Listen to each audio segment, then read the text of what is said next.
And welcome to ESPN College Football Primetime, presented by Subway, in this presentation of the SEC on ESPN. Back down to Holly, who's standing by with Nick Saban.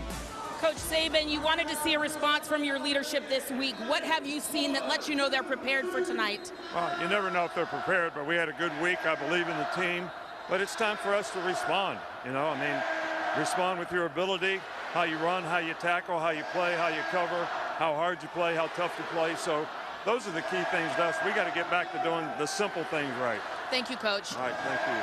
Focus on the pass defense, as Kirk said, reducing penalties, 17 of them against Tennessee, and it's been a pattern all year long. And there is Will Rogers. They'll get the football first. Kirk Leach always elects to receive when he wins the toss, and so this offense goes right out there against Will Anderson and company. Yeah, look at Mike Leach there, and he's not going to change no matter where he is and who he's playing against. Win the toss, take the ball. Most people defer. He wants it. Tulu Griffin is a dangerous return man to receive the boot from Will Reichard, and he'll let it bounce into the end zone. Chick-fil-A impact players tonight when the Bulldogs have the football. I would put a running back in there, but it's really about the receivers. When Mike Leach talks balance, he talks about the receivers. Rara Thomas, number 0, keep an eye on him. Big, tall receiver. Caleb Ducking-4 also makes plays. Of course, Will Anderson could be the impact player of the nation. 31. Watch him tonight move to the inside and outside because of some injuries. And Brian Branch, because they'll play a lot of dime, meaning 6 defensive backs, he will be all over the place, number 14. Really going to have to try to help get this defensive backfield back on track. Can they protect Rodgers without their starting center? And Princeton Sharp is out tonight with a knee injury. Rodgers on the first play throws across the middle, and it's broken up, incomplete. Tried to get it to Caleb Ducking. That's Eli Ricks, the transfer from LSU, stepping in tonight as a starting corner. Well, here we go. Yeah, Alabama fans wanted to see Eli Ricks, the transfer from LSU, in week 1. And Nick Saban said, he told us this week he's had to earn his right, and with some changes this week, 7 gets his chance. First play, knocks the ball away.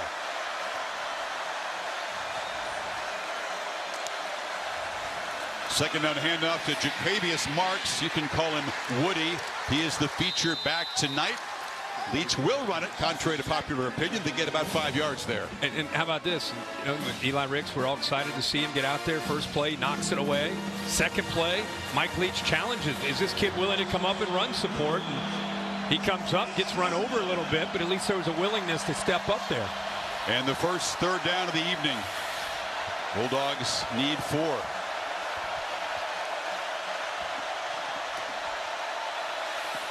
Alabama has been pretty darn good on third down, but not their usual elite standard. And Leach erects to run it, and Marks is right near the mark, but they're going to spot him short. He loves to go for it on fourth down, but if it is inches short, he doesn't dare here, does he? Well, he looks like it's one of those nights. He knows what Bryce Young's capable of doing, and even though he's going to quarterback sneak this, everybody knows he is, and it's just a matter of can he get it. No, actually, he gets. I thought he was going to take. They're going to review and take a peek here to see about the spot.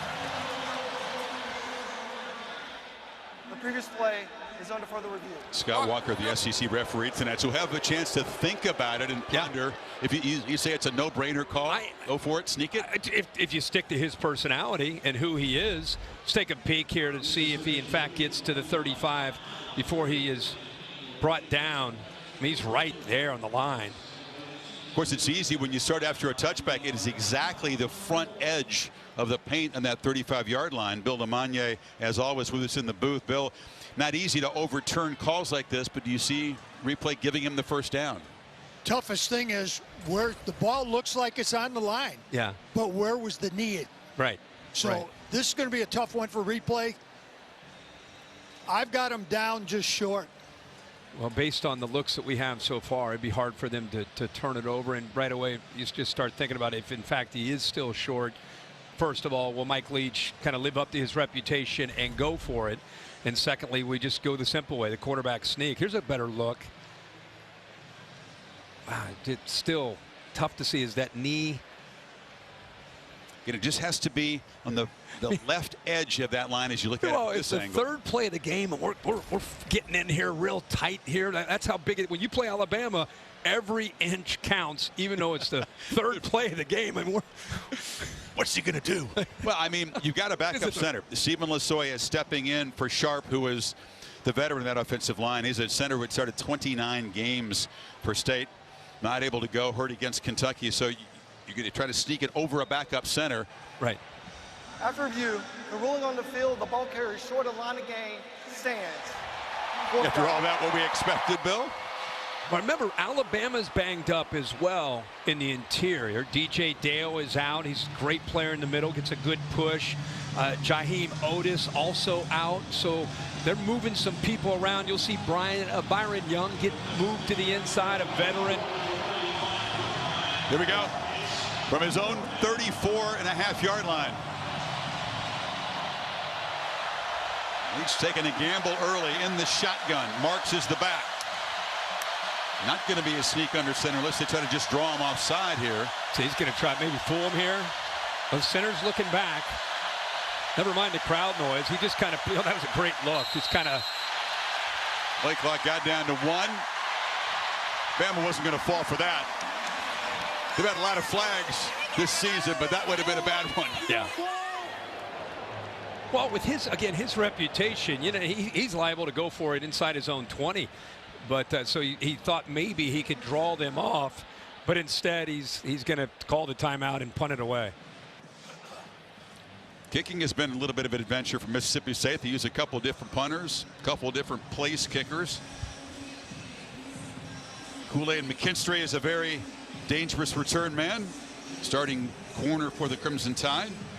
And they'll use George Georgopoulos, who's a grad transfer from UMass, 4-year starter with the Minutemen.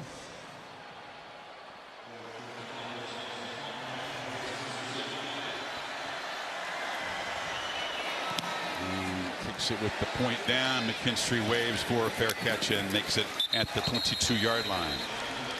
Here comes Bryce Young. He's a rare player, Kirk. Not everybody could go through a whole week, just take mental reps, throw very little, and go out and play like he did last week and how he expects to tonight. Yeah, the returning Heisman winner comes in with a ton of pressure, almost unrealistic expectations, and yet when you watch him play, it's like he's taking a Sunday stroll.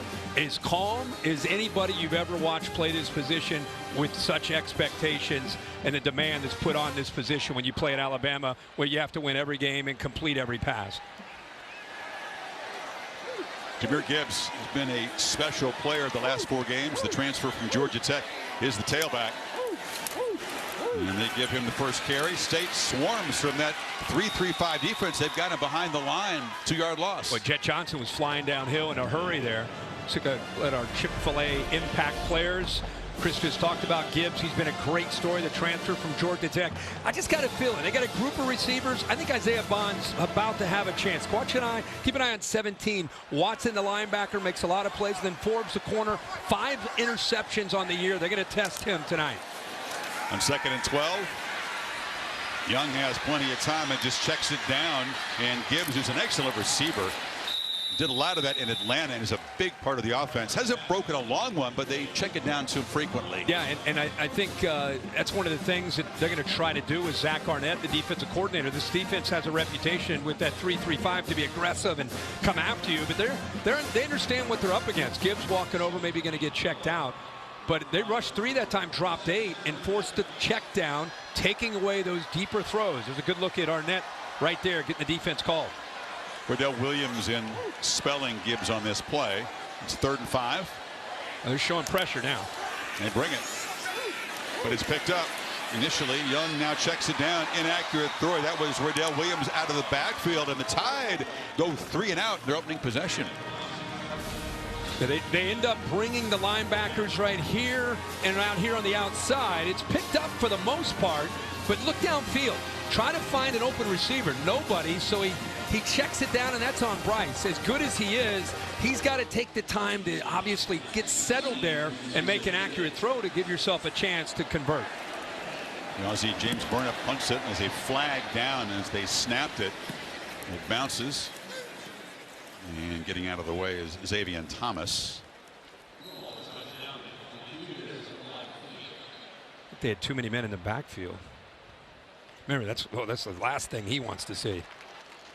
That's the thing the crowd wants to see. We asked him, Kirk, yesterday about the penalties, and rarely do you hear Nick Saban say, I don't know. When you ask him, how do you solve this? What do you do? He's threatened guys' job security. Right. It's been a season-long pattern. You want to light a fuse? Have too many men lined up in the backfield in the first punt.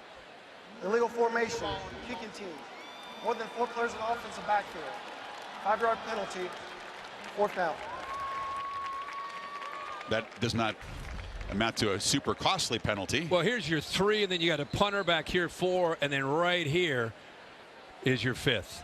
It's off the line of scrimmage. Yep.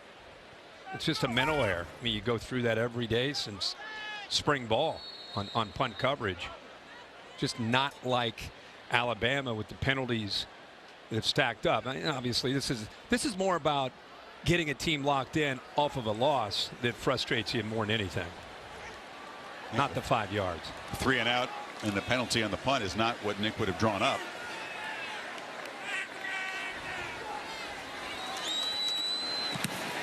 Burnip boots it high. It's a good one. Drives Thomas back inside the 30. And he makes the fair catch right along the sideline there at the 27. 50-yard punt. So Will Rogers and the Bulldogs offense back to work. Second possession coming up. The home team spotlight presented by Verbo Vacation Homes. Tide trying to avoid back-to-back losses for the first time since 13 when they lost the Iron Bowl, then the Sugar Bowl to Alabama. Back-to-back regular season losses back to Saban's first year in 07. 182 games since they've lost back-to-back regular season games. Just don't see it, obviously. Marks has a little crease. And Woody Marks picks up about 3 on first down. Dallas Turner and DeMarco Helms combining on the stop. And Pete Golding, the defensive coordinator, Nick Saban, against his air raid with 3 receivers and on the right, 1 receiver to the left. You don't have a tight end, just 5 linemen there. You only have 5 in the box, so you're going to see Mississippi State have to be able to run the football inside that tight area.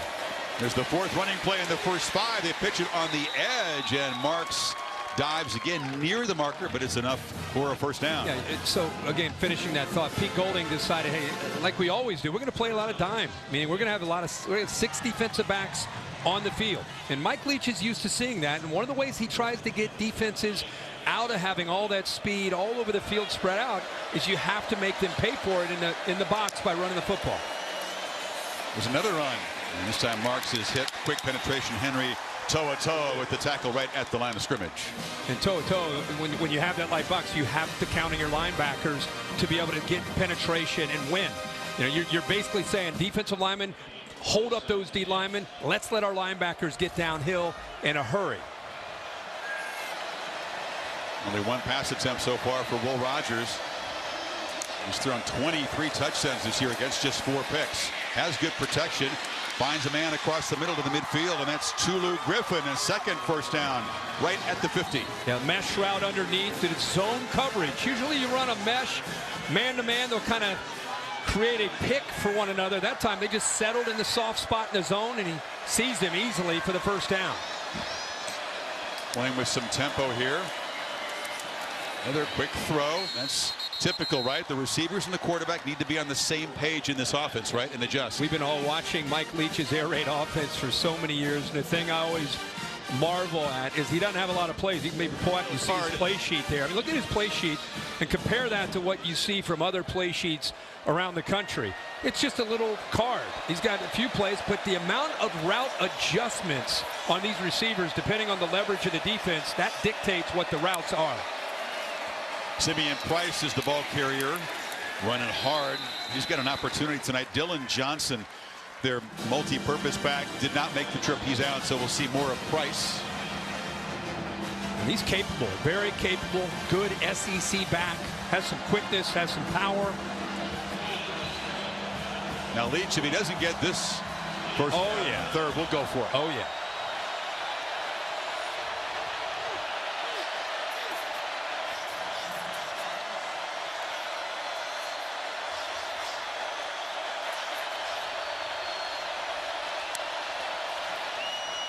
It's a handoff, and Price barrels for a first down as Leach features the running game here in the first quarter. Again, you got 5-on-5 in this area right here. You've got to be able to win with an offensive line that you have confidence in. Get the center up to that linebacker was the key block that time. And they open it up, and they're going to make Alabama and those safeties start to creep down, and that's when you can maybe start to take some more shots in a pass game. It's a football team that built some buzz by beating Texas A&M, a team that Bama barely held on to beat, and Arkansas. They just ran right through the Razorbacks, who tried to defend it with 5 or 6. I think that's when they started to get a lot of people's attention. And let's face it, Will Rogers in this system has been outstanding in his 3rd year running the offense, understands it incredibly well, has answers, knows where to go with the football because of how quickly he makes decisions. Marks in the slot, empty backfield. Rogers pressured and finds a man, and that's his roommate, Austin Williams, the 6th-year senior. Great chemistry between those guys. You get to work across. It puts a lot of pressure on the linebacker. Remember, they've been running the ball. Now all of a sudden, you got to match up underneath. And look at that separation against To'oTo'o. Really nice job. And I loved how Rogers just kind of baited that pressure to him and then just led his receiver for the first down.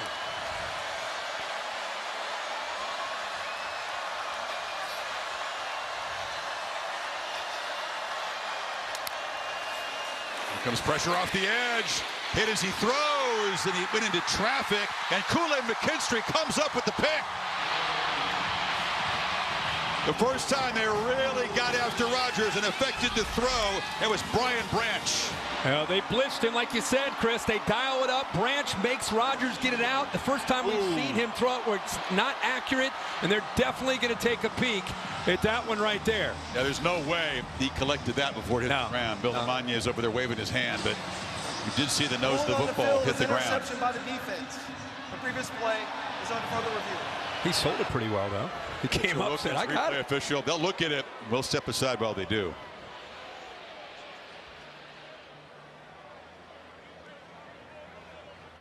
Well, here at Tuscaloosa, very festive weekend, but the crowd will not like the fact that this ruling of interception by Kool-Aid McKinstry is going to be wiped away. Pretty easy review as the nose of the football hits the ground. Yeah. Good job, like I said. If Selling and Coach Saban came over and asked, hey, Kool-Aid, hey, man, you catch that? No. Can't lie to you, Coach. No, Coach, I didn't get that. So 2nd and 10 for the Bulldogs, still threatening here, just outside the red zone.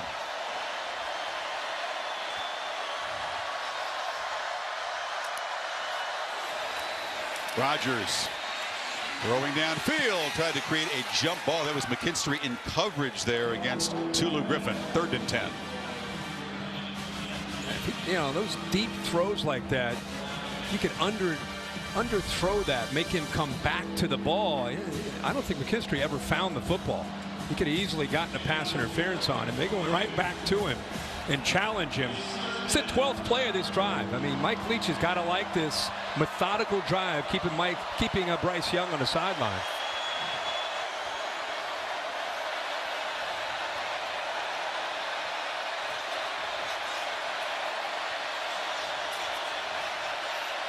Crowd on their feet, waving pom-poms, making noise. Tide brings some pressure, and Leach is going to run it again with Marks. This is kind of what you do when you go for it on 4th down a lot. It'll be 4th and 3 here. Yeah, he sensed that they're going to bring pressure. Remember, you've got Will Anderson and Dallas Turner who can dial it up. They also brought To'oTo'o, so he runs the football knowing that in his mind, this is 4-down territory, and he gives them a much better chance now at 4th and 3. Look at that sheet.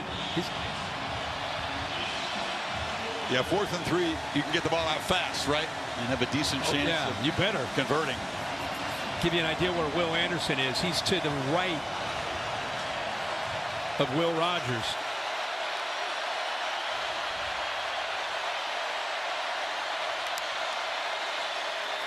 Tries to get it quickly. It's incomplete. Delivering the hit was DeMarco Hellams, who had an awfully tough time against the Volunteers last week. Makes a big play, and the Tide get a stop. And that's DeMarco Hellams' game. Watch how quickly he drives on the ball. He's had a rough week after what happened against Tennessee. Anticipates that quick slant. That's great preparation by Nick Saban and Pete Golding and DeMarco Hellams to come up with that 4th and short. The slant's going to come, and you're going to separate the receiver from the football. Did his job perfectly.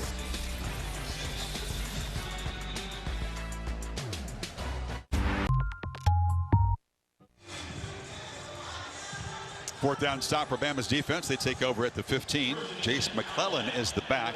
Give you an update on Jahmyr Gibbs' status momentarily here.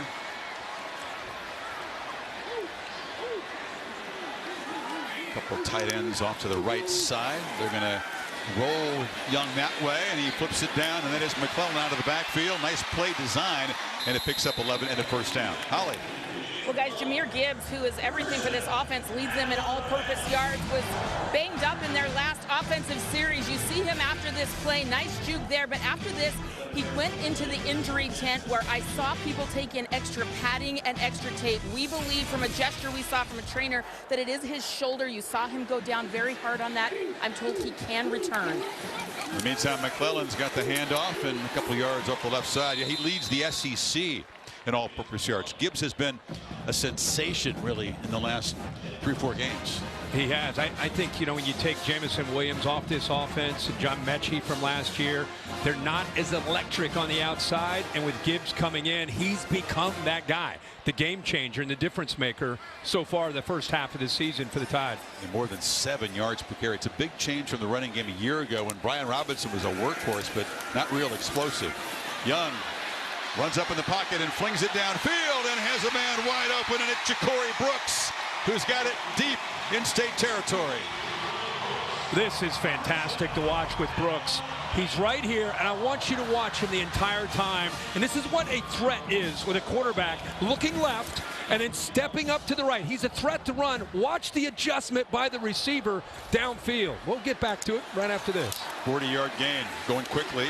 It's JoJo Earl who bobbles it, collects it for a short gain. Yeah, real quick, you just see Brooks have to change his direction like an outfielder. He goes to the right. That's just improvising. And that's what, of course, Bryce Young brings. There's the threat that he might run. Eyes get mistaken. They start to look back. What's happening? And then the receiver separates when he's in man-to-man coverage.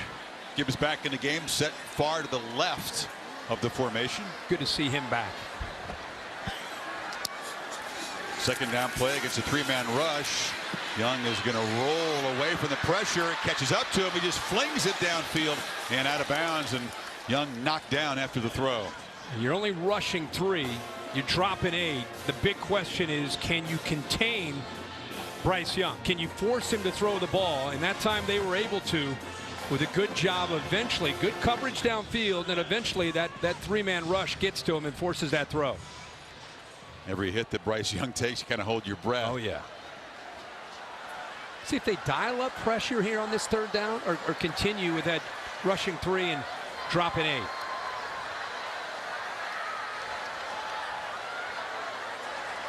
So 3rd and 10, they crowd the line. And then they drop.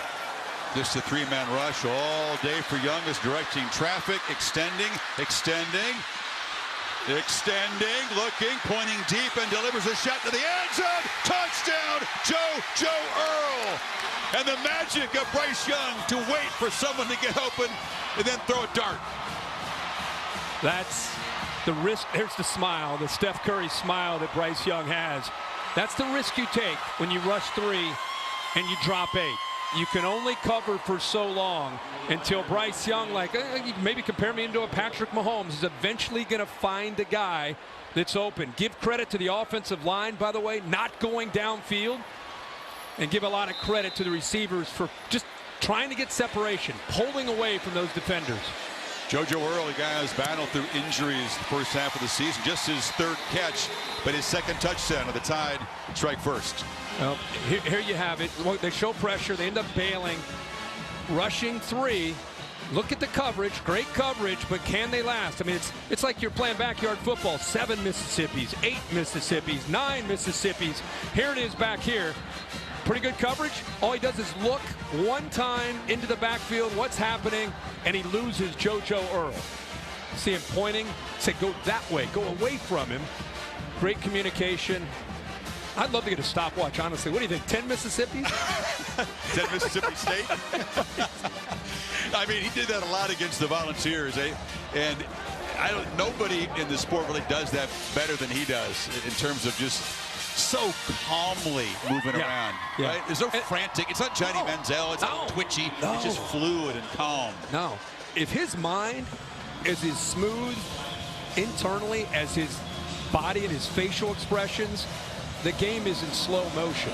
You know what else is evident from that replay? It's no fun to be one of the three in a three-man rush. Those dudes are getting blocked from all directions for 10 seconds, right? Tula Griffin with a nice return out across the 35.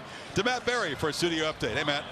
Gentlemen, good evening. Good talking ball with you on a Saturday in prime time. I want to update you what's going on in Stillwater. Here's Spencer Sanders to Bryson Green to the completion. Absolutely horrible tackling by Texas. That would end up being the difference. The Pokes have just picked off Quinn Ewers. It just happened moments ago. In fact, we have it here. 4th and 8 for Texas. Trying to get the ball off. Ewers is going to get intercepted. And Oklahoma State up 41-34 with just a minute and a half left in the game. Be a big bounce back off the double OT loss to TCU. A wild one in Stillwater, not for the first time.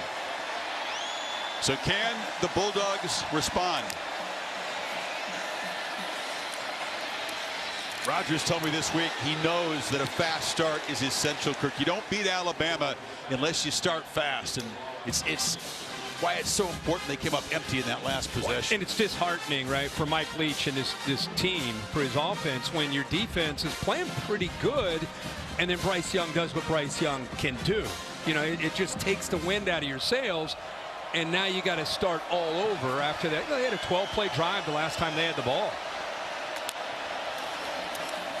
Another run to Marks, already more rushing yards in this first quarter than they had the entire game against Kentucky last week. They seal that edge with Johnson, the left tackle, and they're going to say, hey, if you're going to give us the run, coach, we're going to have to take it. Well, that's bad news there as Marks, you see his left ankle helmet off, heavily wrapped coming into this game. I've noticed it on the field, the left ankle.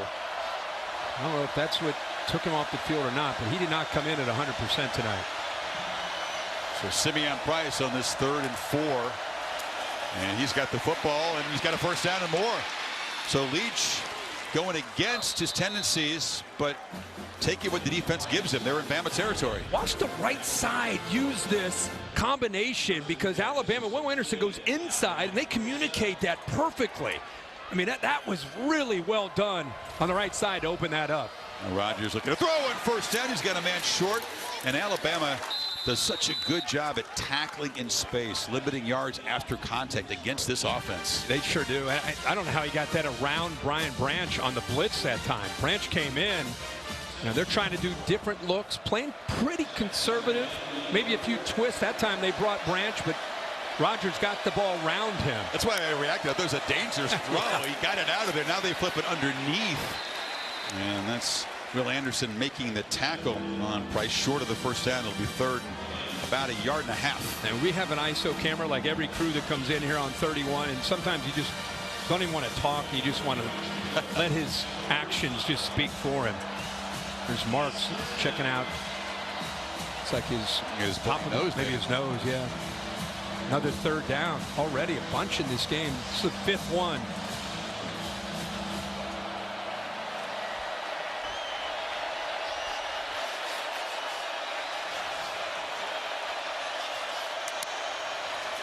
Price again, and this time Alabama all over the running back. They knock him down at the line.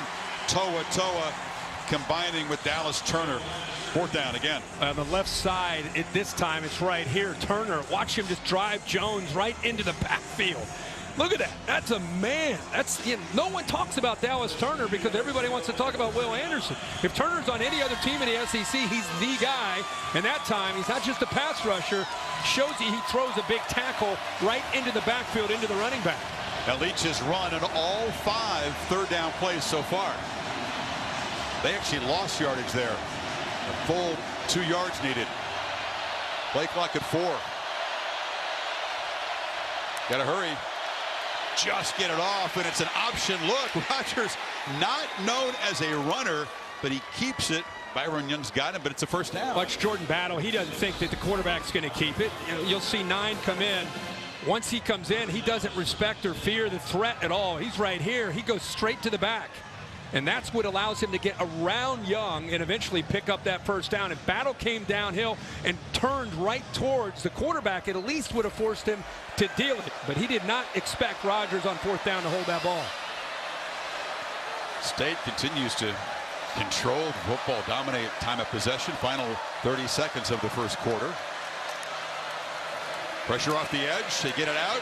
And the catch is made by Rara Thomas, who spun down after a 9-yard gain.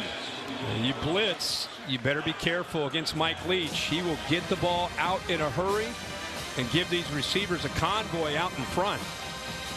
It's a good answer to Bama, and Pete Golding starting to dial up a few more pressures.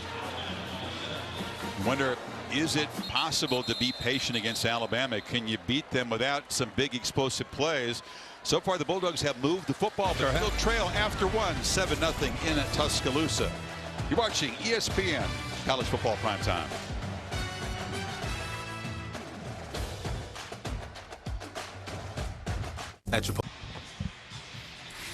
Set for the second quarter, ESPN College Football Primetime, presented by Subway. This presentation of the SEC on ESPN. Well, of course, it's the ground and pound offense of Mississippi State and Mike Leach trying to level this game. Rush yards in the first quarter, Kirk, 57-1. Bama ran 9 plays in the quarter and ran it twice.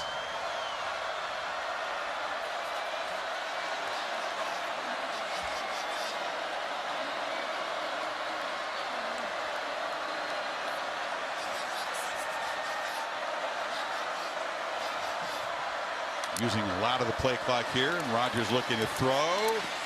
Back shoulder throw, and that's Rara Thomas coming back, and it's out of bounds. He did not get the feet in, says the officials. McKinstry in coverage. Boy, it could not have been thrown any better by Will Rogers on that back shoulder. Great timing by Thomas. And then the right toe, before the left foot came down, the right foot steps out of bounds. That close to a first down and big yards. 3rd and 1, yeah. Love that throw. That's a great matchup. Said they come back to that again. Yeah, into the boundary. Thomas is going to have to win against McKinstry tonight if Mississippi State's going to stay in this game.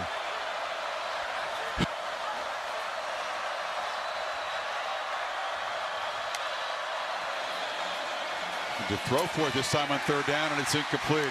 It was a bullet to Thomas. Again, McKinstry in coverage, and it's 4th down yet again. And this is how close they came to that big play. A little push, and that right foot, if he would have been able to keep that in the air, get that left foot down first. That's how close. I mean, you're talking just inches there, and then they miss on 3rd down. So here we go again. Marks is back in the ball game. Trainers were dealing with a nose issue. Holly can fill us in, but this is a big moment in this game. Packed it up. Gauze there. You got, remember, they ran the quarterback on the option the last time. You got 5 guys in this area right here. Marks, bloody nose and all, just barrels forward, lowers the head to 1st down at the 24. Holly, what have you got?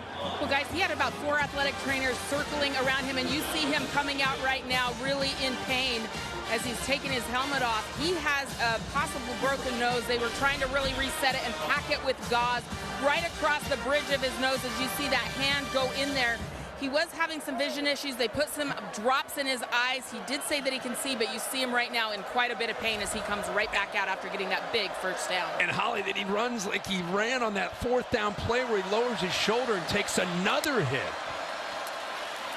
Rodgers looking for the end zone, lobs it down to Robinson, overshot him. Talk about a tough guy that Holly's talking about. This is 4th down. He knows he's got to lower the shoulder. He's got his nose packed. He probably can't see very well, and that's a kid with a lot of guts right there. Picks up the 1st down and then needs help walked off the field to go back into the tent. Dallas Turner came close to grabbing a face mask there. See how they keep Thomas isolated so often on the left here. Mike Leach's offense, the old days, Michael Crabtree played that spot. 2nd down run, and he's swallowed up, probably smothered at the line of scrimmage by Will Anderson. A lot of slanting and angling Mike Leach did not enjoy that play. You can tell the reaction. Now this is what it's tearing up that offensive line on these kind of plays. Instead of head up, they're shooting gaps. Brought Branch off the edge. Will Anderson, Tim Smith just slanting into a gap and able to get penetration. All right, Coach, you got 2 plays to get 11 yards here if the pattern falls. I go back up here. Careful of this safety. Rodgers looking to the right and tries to squeeze the ball into coverage, but Brian Branch got a hand up. Now it's 4th and long. Yeah, I think Branch is the closest thing that this defense has to having that elite defensive back that can do a lot of different things. That is great job. His eyes came back. Watch him right here recognize and get his head turned, and it allowed him to put himself in position to make that play. So a field goal try. Those are rare for State. Massimo Biscardi, transfer from Coastal Carolina, from 44 yards. He's made the only attempt this season that he's tried. One of 2 kickers on this team. Tries to get the Bulldogs on the board here. And it is just going to doink off that left upright. It was fading. You wondered, could it hold on? Jeez. And they come up empty again. I mean, this game could not have gone any better for Mike Leach as far as keeping Alabama on the sideline, possessing the ball. That was a 15-play drive, and they come away empty-handed on both drives. Body language. 7-zip, Saban still up.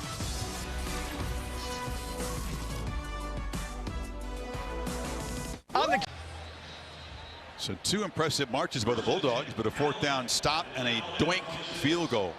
And Young gets football back up by 7. 2 backs in the backfield. Gibbs joined by Williams. And you fake it to Gibbs, flip it in the flat to Williams, who's knocked down after a short gain. They didn't have a lot of plays. We were kind of kidding about rush 3, drop 8. You have 1 Mississippi. It's backyard football. Look at the line getting pulverized. The D-line, 7 Mississippis, 8 Mississippis, 9 Mississippis. We guessed 10, 10.5 until JoJo Earl got separation and pulled away. But that's the risk, again, that you take against 9 if you don't bring pressure. Bookie Watson's a middle linebacker out there trying to chase a receiver down to the end zone for 10 seconds. Yeah, it's hard. Come on.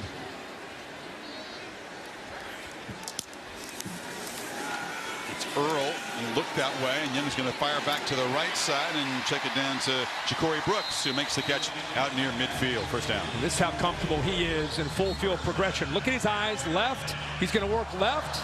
Does he like it? Comes back to the right, has plenty of time, great protection. Finds his 3rd or 4th option eventually to Ja'Cory Brooks.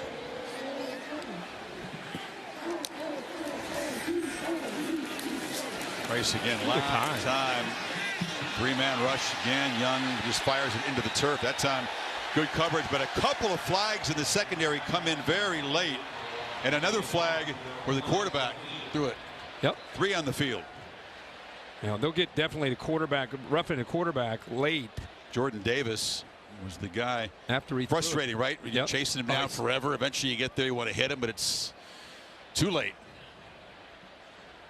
Looks like there was a pretty obvious foul in the secondary as well. Could be 2 penalties on State. There are 2 fouls on the play. Holding. Defense, number 13. That penalty is declined. Personal foul. Roughing the passer. Defense, number 6. 15-yard penalty on the previous spot. Automatic 1st down. Roughing the passer has been an issue all around college football. They're calling it tighter, but not in the SEC. Boy, Young got roughed up a couple of times by Tennessee. You wonder if this is a reaction. That was not very much. No, it's just all that is how late the ball is thrown. He could have let up. But come on. Now, I'm with you, man. I mean, he got hammered. What do you want me to tell you, Billy? I mean, hammered. It's the world we live in today. A couple of times. Oh, my Somehow God. there were no flags. How about that? I mean, that's a makeup call for Knoxville right there. That's what I feel like. Poor Mike Leach. Gibbs. Get another flag. Another penalty flag comes in as he muscles for about 7. You cover the NFL obviously on Thursday nights. It's a huge deal there. They've been some very controversial calls of roughing the passer, protecting the quarterbacks. They're trying to do more of that in college, and you agree with it, but you see calls like that and you go, oh my goodness. Offside. Defense number 15. in the neutral zone with a snap. 5-yard penalty, first down. Yeah, he's the right defensive end that they call lined up Jack Harris in the neutral zone. You can see that Zach Arnett did not care for that call. Don't blame him. As if Bryce Young needs help. You know, I mean, you're doing a pretty good job, other than the one explosive play, of trying to contain their potential, right? You can only do that so long. You throw in a few penalties, and now they're down inside the 35-yard line.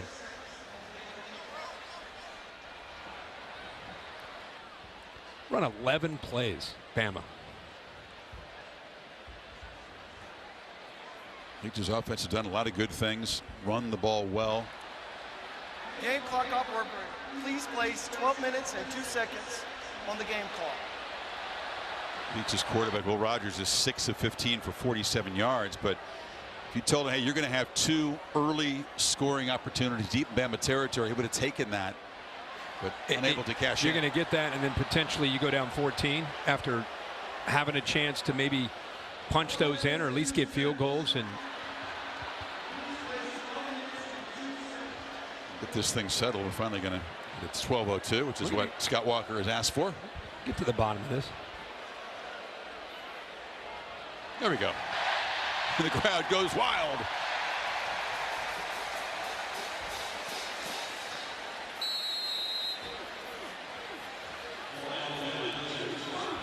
So here's a 1st and 5. Gibbs -2 in his 1 carry so far tonight.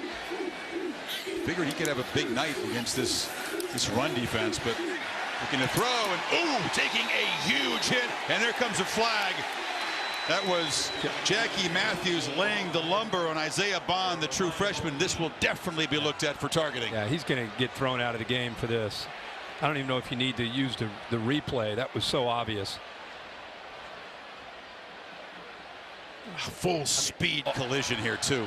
It's almost like that's going to be one that Steve Shaw and Bill, they're going to keep that one for the offseason when they're trying to send out what targeting is and check every box. What not to do. Yeah, there it is. There it is.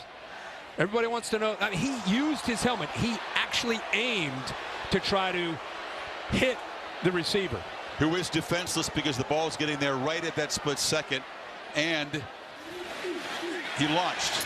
So Bill, that's going on the tape, I would assume. It will be, and that is a targeting call, no question about it. There's another aspect to look here. Because that hit, when he hit the ground, he lost the ball. So if it's a catch, you're going to tack it on. But if it's an incomplete pass, it's going to be they ruled it incomplete. Previous spot. Yeah. All right, incomplete would be the correct call. Well, he had it until he went to the ground. Even after he took the hit, he held on to the ball. But then he hit the ground, knocks the ball out. So replay could look at that, even though it was ruled incomplete. They could, but that's an immediate hit. He hasn't had it long enough to call possession. Yeah. So the right call is incomplete, and the right call is targeting. To me, he had it, though. Until he got to the ground. Didn't complete the process of the catch, Bill. That's correct. Huh? And he hasn't done a football move. Didn't do a football move. Gosh, I hate that phrase. I'll be honest with you. Process of the catch. But targeting, man, and that is, I know it's a rule that some fans out there just can't stomach. After review, the rule on the field of targeting is confirmed. Number 8 is disqualified. And Jackie Matthews, starting safety, will sit out.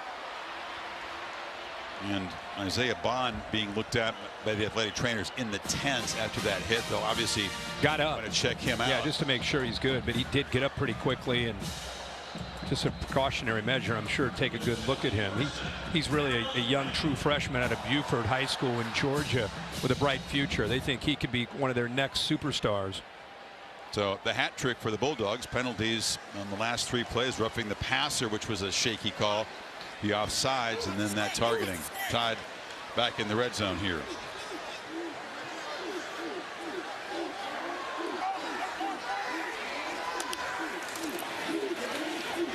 Gibbs navigates through traffic in the line of scrimmage and rolls into the end zone. Hadn't done anything all night until that one. Spent some time in the tent. Now he's in the end zone. Ekiyor, 55 with a kick-out block. Watch the center here as well. Down court, just great execution. They're bringing pressure. They're bringing linebackers, and they're all picked up. Hat on a hat made it very easy for Jahmyr Gibbs to walk into the end zone. With Ekiyor and J.C. Latham, the right side of that offensive line, have done a great job this year. They're great pass protectors. That time opened up a big crease, and you said deflating. Sage played well. Their offense has moved the ball, but they are down 2 scores here in Tuscaloosa. The transfer from Georgia Tech finds the end zone.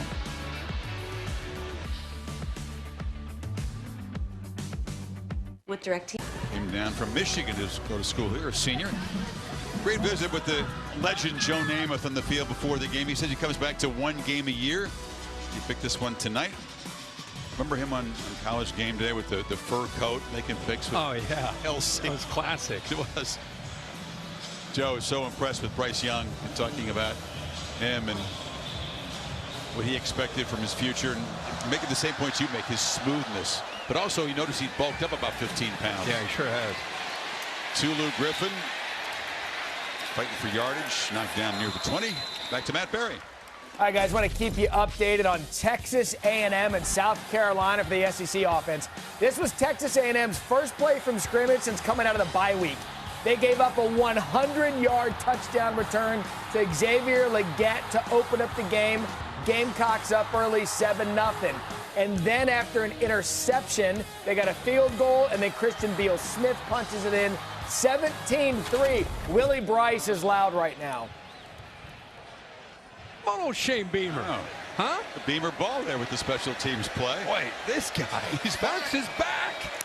So got Gauze in the nose. And it's an underneath throw to Jaden Walley. And a freshman All-American season. A quiet year last year. He's one of the inside receivers. Pretty good numbers there if you're an Alabama fan. Yeah, the last so I think we're going to Tuscaloosa. Learn about the moxie here and the mental toughness of Mississippi State. Disappointing game last week against Kentucky. Came in tonight, had a great plan, just not able to finish off drives, and now you find yourself down 14. How do you respond to that? Bryce takes the toss and cuts it back and plows forward. He's near the marker at the 30. They'll spot him just short. Nice job of just utilizing that offensive line and getting north and south. Almost came up with a first down. I thought he may have picked it up, but just about half a yard, not even half a yard short. Seems like Mississippi State's been in that area a lot tonight. Yeah, already the 8th third down play. They're only 2 for 7. Rodgers, will they go up under center and need about the length of the football? No, he's back in the gun. Looking to throw for it, and it's a slant, incomplete. Try to get it to Caleb Ducking, Eli Ricks in coverage, and they have contested just about everything tonight. Yeah, when they've tested Eli Ricks on those slants, his long arms are able to get around the receiver to knock the ball away. I mean, anytime you see it's 3rd and 6 inches and you throw it, you know you're going to end up going for it on 4th down. But I know it's the world we live in some of these offenses. It just it is a little crazy on 3rd and a couple inches. Now you find yourself with a 4th down. Yeah, Pirate, if he snaps it, he'll roll on the dice from his own 30, down 2 scores already. You just think he would sneak that there, but and they're going to snap it, looking to throw for it again, and it's incomplete again. Ty get a 4th down stop. Brian Branch got there, got a piece of the ball. Looked like Battle was in coverage. Well, yeah, they anticipated obviously a quick throw.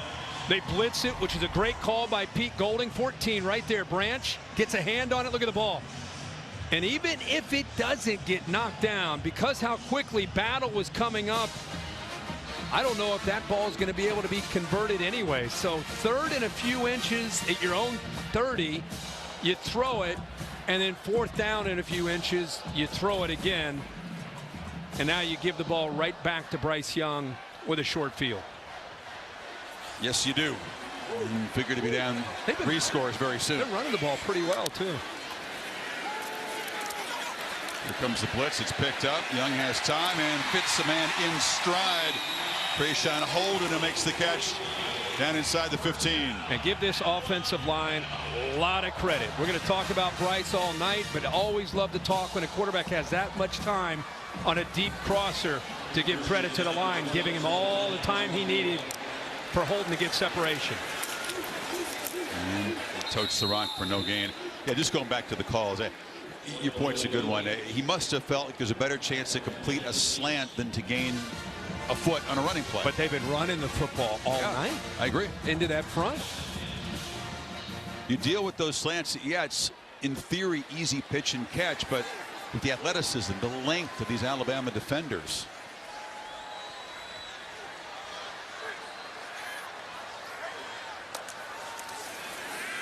Young has time, checks it down. Williams takes a big hit, paid the price there. Emmanuel Forbes, top DB on this team, delivered the hit. Third down. They continue to rush 3 in this red zone and drop 8. Occasionally they'll throw a wrinkle and bring an extra guy, but for the most part they're just hoping that eventually those 3 will be able to get pressure. This time they're bringing maybe 4, maybe. It just looks like they're going to rush 4. Now they're bringing a backer now. Showing pressure over here. That's why you see him making an adjustment. Look back to the sideline. And they're still coming. Offensive line doing a lot of pointing here. Play clock's winding down to 4. Bryce rolls, extends, and flips it into the end zone for a touchdown. Trayshawn Holden playing a part in that drive, and the Tide with a very short field go up 3 scores. You know, when you have a guy like Bryce Young, I'm guessing that Holden and these receivers, they work as much on just getting separation on a scramble drill is probably as much as they work on throwing the ball on time. Watch this. The quarterback's going to take off. Watch the reaction right here from Holden. Boom, foot in the ground, separate, easy throw for Bryce Young. Foot in the ground, and he, as they say, broke the ankle. The defender who just fell down on the ground there when they changed the direction. That's a tough ask for a defensive back. Obviously, with that kind of time, quarterback buys it, he improvises, his breaks contained, and now you're in no man's land as a DB. 21 zip here in T-Town.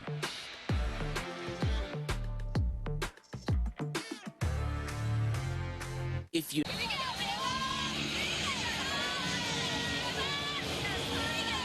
Alabama gave up some yards, but no points in the first 2 long marches by Mississippi State. 4th down stop, missed field goal, then Leach goes for it deep in his own territory, and Bryce says thank you very much.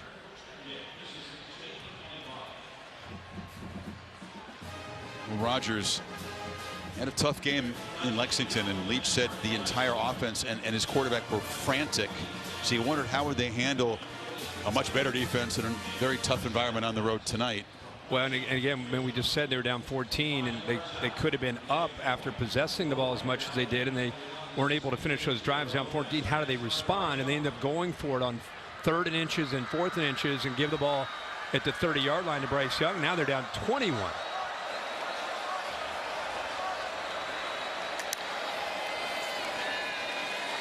Rogers, and a bobbling incomplete. He just has had no success when he's looked from 10 yards beyond the line of scrimmage tonight. They have not been able to push the ball at all.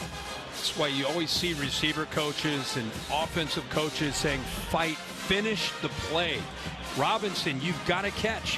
Finish the play. Now give Eli Ricks a lot of credit. He's had a heck of a night, by the way. He did not quit on the play. He did finish the play and eventually knocked it away. Started 5 games at LSU. A lot of hype accompanying his transfer to Alabama. High expectations here.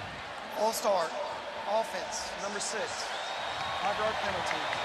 2nd down. And he's in because Terrion Arnold struggled a lot against Tennessee, so he gets the starting role tonight, and he's looking like a guy who's a pretty darn good SEC corner. Yeah, he wants a chance to get out there. You see the near receiver there, Calvin, just confused. Eventually they call that, but yeah, it's good to see Ricks get his chance and take advantage of it. And Arnold, who's got a great upside, is the guy he replaces. So behind the 6, they look to Thomas on a slant, and it'll be 3rd down yet again. And remember, this is an offense that until they got down by 14 at 21, it was really a mixed bag. They were running the football a lot. Then you get down 21, then you have penalties, then you get behind the sticks, and then you become one-dimensional, and then you put Alabama's defense in a very different mindset of what they are defending from where they were early in this game.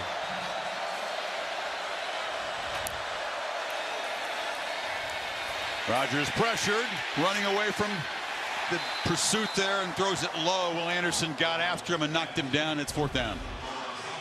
They dial it up here, little twist game up front.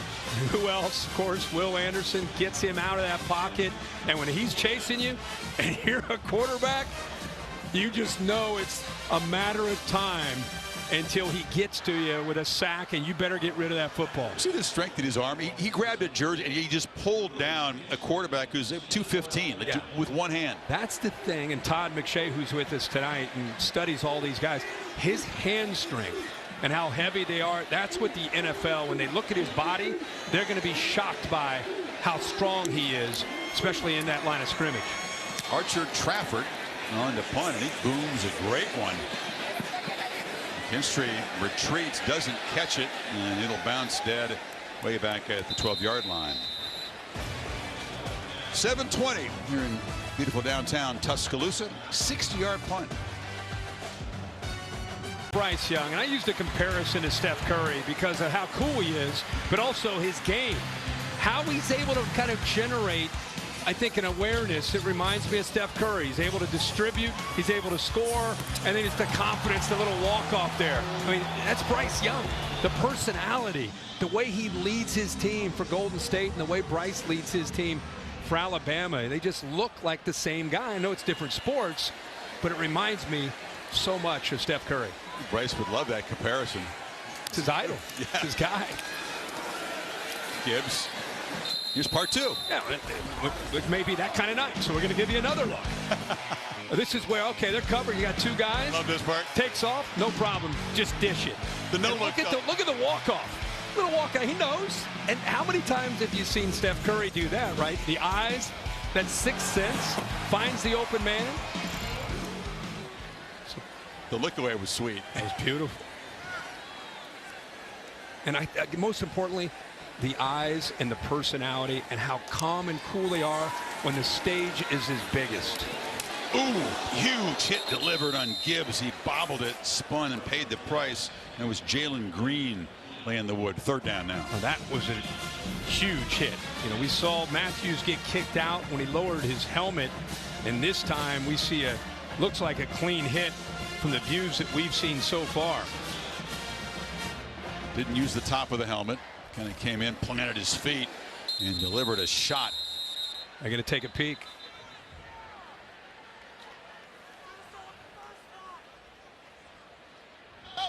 Replay has initiated a review for potential targeting. Seems like any big hit is going to get reviewed. You know, they stop them all. One we saw as a clear target. We thought it was targeting at the very beginning. Jackie Matthews has been tossed out of the game for his targeting earlier. That's a tough view of it right there. Mitchell Wilkins is the man in charge of the replay. This will be it right here.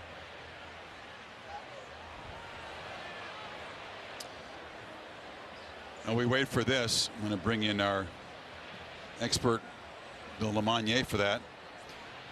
Crown of the helmet does go down. Comes in forcible contact. That's what replay's reviewing here. And he gets him in the chest. Now the crown of the helmet isn't just the top. It starts right here on the forehead and goes through the top. For people that get confused about the crown of the helmet hitting him in the chest, they think you have to hit him, the receiver or the running back, in the helmet. Can you clarify? The crown of the helmet hit applies technically from your head to your toes. Anywhere. Yes. So it's more about the defender, for the fans that get frustrated. The defender lowering his head, he could hit him anywhere, not helmet to helmet, that type of hit. Right. Helmet to helmet is not one of the terms we'll use when we come to targeting. Right. It possibly could be helmet to helmet, but that's not the criteria. Different kind of play than the one that got Matthews disqualified. He just made a beeline for the receiver, and it was a clear targeting. This, and he wasn't a lot like a lot of tackles you see in a football game. Right, right. bang, bang play. And he wasn't defenseless, right? Bill, would you say he was defenseless? He's still in the process. I'd have him defenseless, too. He was bobbling. He kind of turned trying to make the catch when the shot was delivered. And it is hard to play defense. I get it on the first one. This one's a little tougher for me. I agree. And when the rule first came in, I used the thing to say we tried to take Superman out of the game. This wasn't quite that Superman type hit. No, it didn't. It didn't feel like it. It was a big time hit. I mean, it was a heavy hit. Here comes the verdict from the booth. After review, there is no foul for targeting. Result of the play is incomplete pass, 3rd down. So Jalen Green stays in the game.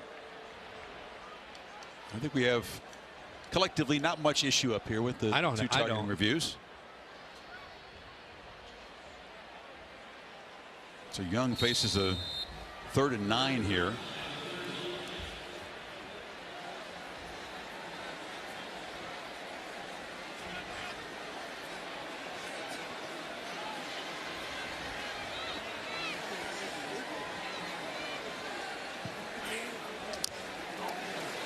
Comes the pressure.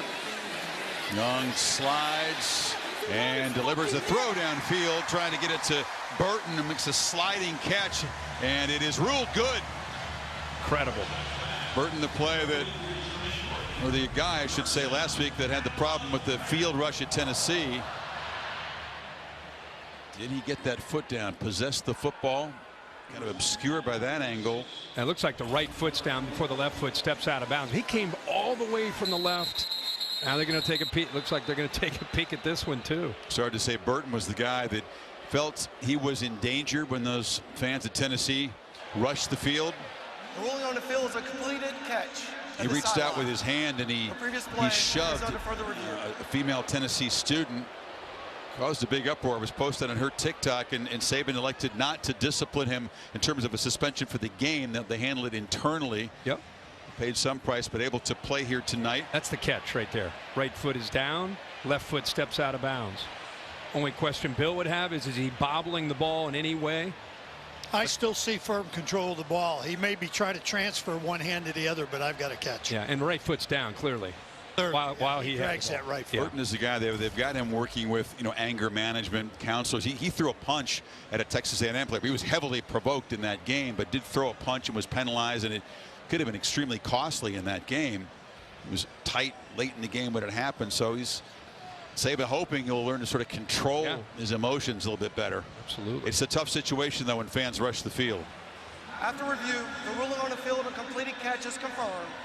1st down. So Burton makes an impact for the first time tonight. And Young again just so cool under pressure, kind of sliding to his right, waiting for someone to get open. And again, the offensive line, the job that they're doing tonight for him. And again, you're getting a lot of rush 3, drop 8, but this time they rushed 4, and he's just back there almost like it's a 7-on-7 drill.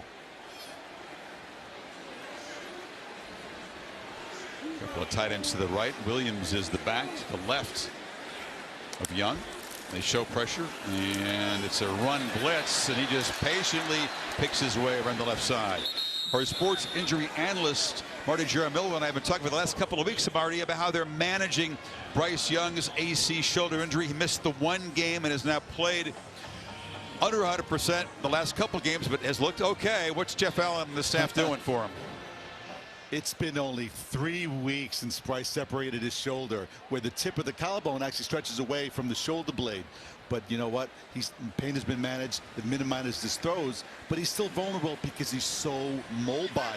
He takes the hits throughout the course of a game and possibly lands with Jahmyr Gibbs did on that shoulder. I'll be counting the Mississippi's as well because the pain, the tightness will set in. Here's what happened. Here's the play It can lose against a lot of Arkansas strength in his arm. Yeah, you can manage the pain, but if you do happen to scramble around and fall on that right shoulder, then it's hold your breath time. Yeah, and I would just say this. Nobody cares more about Bryce Young than Nick Saban, other than his family. And he's going to put him in a position where he's not going to put him in. The horse can get hurt, but if he were not in a position to go out and play, he wouldn't be out there. And it's Earl going down low to make the catch. And I would also add that Saban has brought the sports medicine staff with Jeff Allen. The doctors here are second to none, maybe in sports. Yeah, period. I agree. So they use every piece of technology and expertise. The work that they've done over the years here for Coach Saban with this medical staff and the players that they've been able to get out there. Tua comes to mind right away. Young hit as he throws, delivers a long throw downfield as a flag where he was hit. Hit him again. Nathan Pickering knocked him down and is incredulous. I don't know where you just don't understand. You can't Personal touch foul. the quarterback. Roughing the passer. Defense, Like, number 22. Contact to the head area. If any defensive linemen are out there listening, once the guy holding the ball throws the football, let up, just the play's over. You can't finish like that. Can't hit him in the neck. Yeah, it's just got under his neck, up near the face. There's a target zone, right? I mean, they coach below the neck. They can't hit him low. But to me, once the ball is out, just to be in this era that we're currently in, after two of the other couple weeks ago on a Thursday night, stop. Don't touch him. End of story. You just cannot hit him in the head and neck. Don't touch it. That's when it's too obvious. Two-back look. You give it to Gibbs, running behind some blockers, but tackled for a short gain. Bill, we've seen a lot of this, and we're going to continue to see a lot of this with this roughing the passer being enforced. I got to say, very differently from game to game and league to league. Here's the rule as it's stated in college football. Yeah, and on that hit there, he had no business going with the hand underneath the chin there. If he really thought he had the ball, he'd have been trying to tackle him. And you can't hit him in the knee or below. You can't hit him in the neck up. Let's just, with all due respect to your graphic there, it's like when you're reading in a book and you get to bold print. Right now, because of what's happening in the NFL and in college football, it's as if that graphic, can Bill redo it and put it in bold print, because it's intensified. Every game you watch, we're like, what's going on with the court? So if you're a defensive coordinator, tell your defensive lineman to lay off the quarterback. I mean, if you get to him and he has the ball, hit him. But if he throws the football, don't touch him. Especially in the context of what's happened, because you're saying it's obvious, but then again in the game in Knoxville a week ago, it wasn't called. I'm sure they'd love to have that call back. Young trying to escape the pressure again. Gets bumped a little bit after the throw. No flag this time, but here it is. I mean, it's a rough and tumble game, and there was nothing called on this play. Yeah, this is crazy. Ball's out. Think about what just has been called tonight, and how in the world, big fella 2-1 doesn't get called for that hit. Bill, what are you doing? Watch how he pinballs him, and he gets up. The offensive linemen are distraught. Young is smiling about it. Well, it's his style. But, Bill, did they apologize for that? Well, I don't know about that. I'd admit it. If I was the referee, I'd admit I missed it. Yeah, you would? Here's a moment for Alabama, because Will Reichard has struggled a bit kicking field goals. Missed a couple against A&M. Missed one that would have won the game in Knoxville, but drives this one from 50 right through. And that's a positive sign, because going down the stretch, these games get tight. Oh, yeah. Reichard's been rock solid except for the last few games. You want to have him with full confidence. Yeah, but you just can never replace the pressure kicks. You know, when you're up 21, it's a different. True. He's so capable, but you're in Knoxville, and it's just tight, concerned, game's on the line. I know, different kind of kick. He barely missed it from what, 51. Oh, he's so good, but it's mindset. I got you. Back to Matt Berry.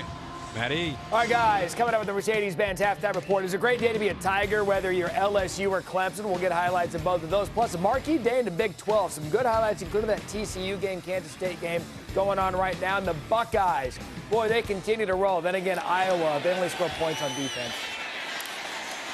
Simeon Rice takes the kickoff and darts back across the 35-yard line. 2:48 and a half, 2 timeouts for Leach.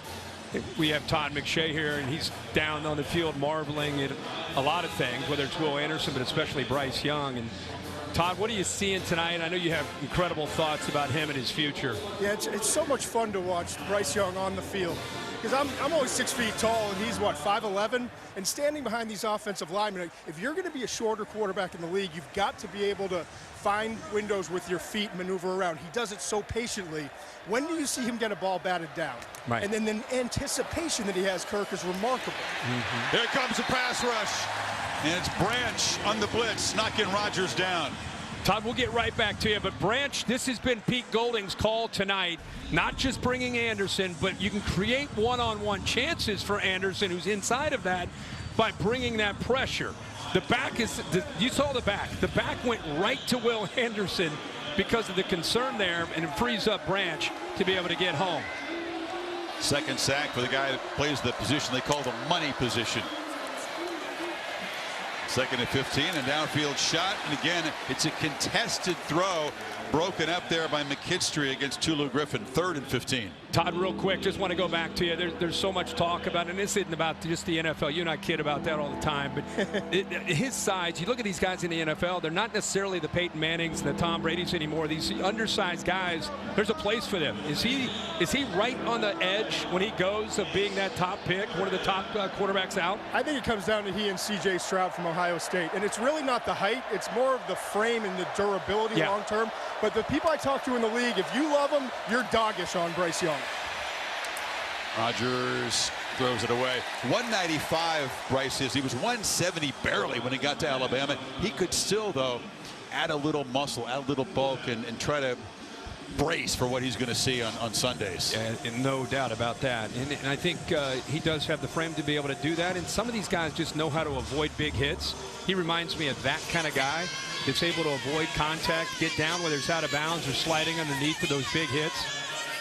But the direction the NFL offensive schemes are going, he fits in perfectly. That somebody would be waiting to build their offense around his skill set. A guy, Archer Trafford the 5th, is back to punt the football for the Bulldogs. Get that V on the jersey. Not something you see a lot. You see the 2s, you see the 3s. You don't see a lot of Vs. No, you never see a V. And a 56 and a mullet all in one. Stetson Bennett the 4th. Is he? I think he's a 4, right? Yeah. IV? Yeah. Tomorrow morning, Sunday, NFL Countdown. One-on-one with Daniel Jones, the G-Man, after the best start in like a decade, forever. Monday Night Football. Bears in Foxborough take on the Patriots at 8 o'clock Eastern. Deportes. The ManningCast is back over on ESPN2. Darren just made a good comment about my spotter Darren Brown just made a good comment about, you know, you combine Mississippi State with this air raid offense and you go 3 and out and you're going tempo and it's not working, and now you give Alabama the ball here near the end of the first half in great field position. Yeah, the 16-yard punt by Ole Archer sets the tide up. They've scored on their last 4 possessions, 3 touchdowns and that field goal. First down throw into heavy traffic. That was Kobe Prentice. The freshman has had a terrific start to his college career. Hit behind the line. Holly? Guys, you're talking about Bryce Young and getting beat up. That shoulder injury is still a situation. He didn't throw practice on Thursday. They're keeping him on a pitch count during the week. He's doing a 24/7 rehab. He's got machines that he has taken home to his house. He knows how to use them. He uses them overnight. Holly, how about the battery-powered stim unit that he says he wears to class? Yes, he is wearing a neuromuscular stimulator unit to class. He's using ultrasound lasers. He's doing table work for 5 to 6 hours a day with his rotator cuff to keep it strong. They said the biggest thing to do right now is minimize the swelling and the soreness. Athletic trainer Jeff Allen gave me a complete breakdown. The other thing that they're trying to do is to maintain his mobility and strength. So even as he's not throwing and taking that pitch count off, that he's staying strong with that arm. So 24/7, 5 to 6 hours a day in the athletic training room, but at his house he has several different types of machines and they've trained him on how to use it complete. One of them is called an InterX machine that he's using on the sideline as well. I got too much information. I'm just going to stop now, but I have a lot. Holly, you're on a roll. That's Marty Jaramello's world, and we were talking earlier. He's marveling at what the tools they now have, 24/7. Can you imagine electrical current with what Holly just said? And he's got a bye week next week before LSU. He really can get after that rehab. Yeah, no more slacking. We got to ramp that up. Right?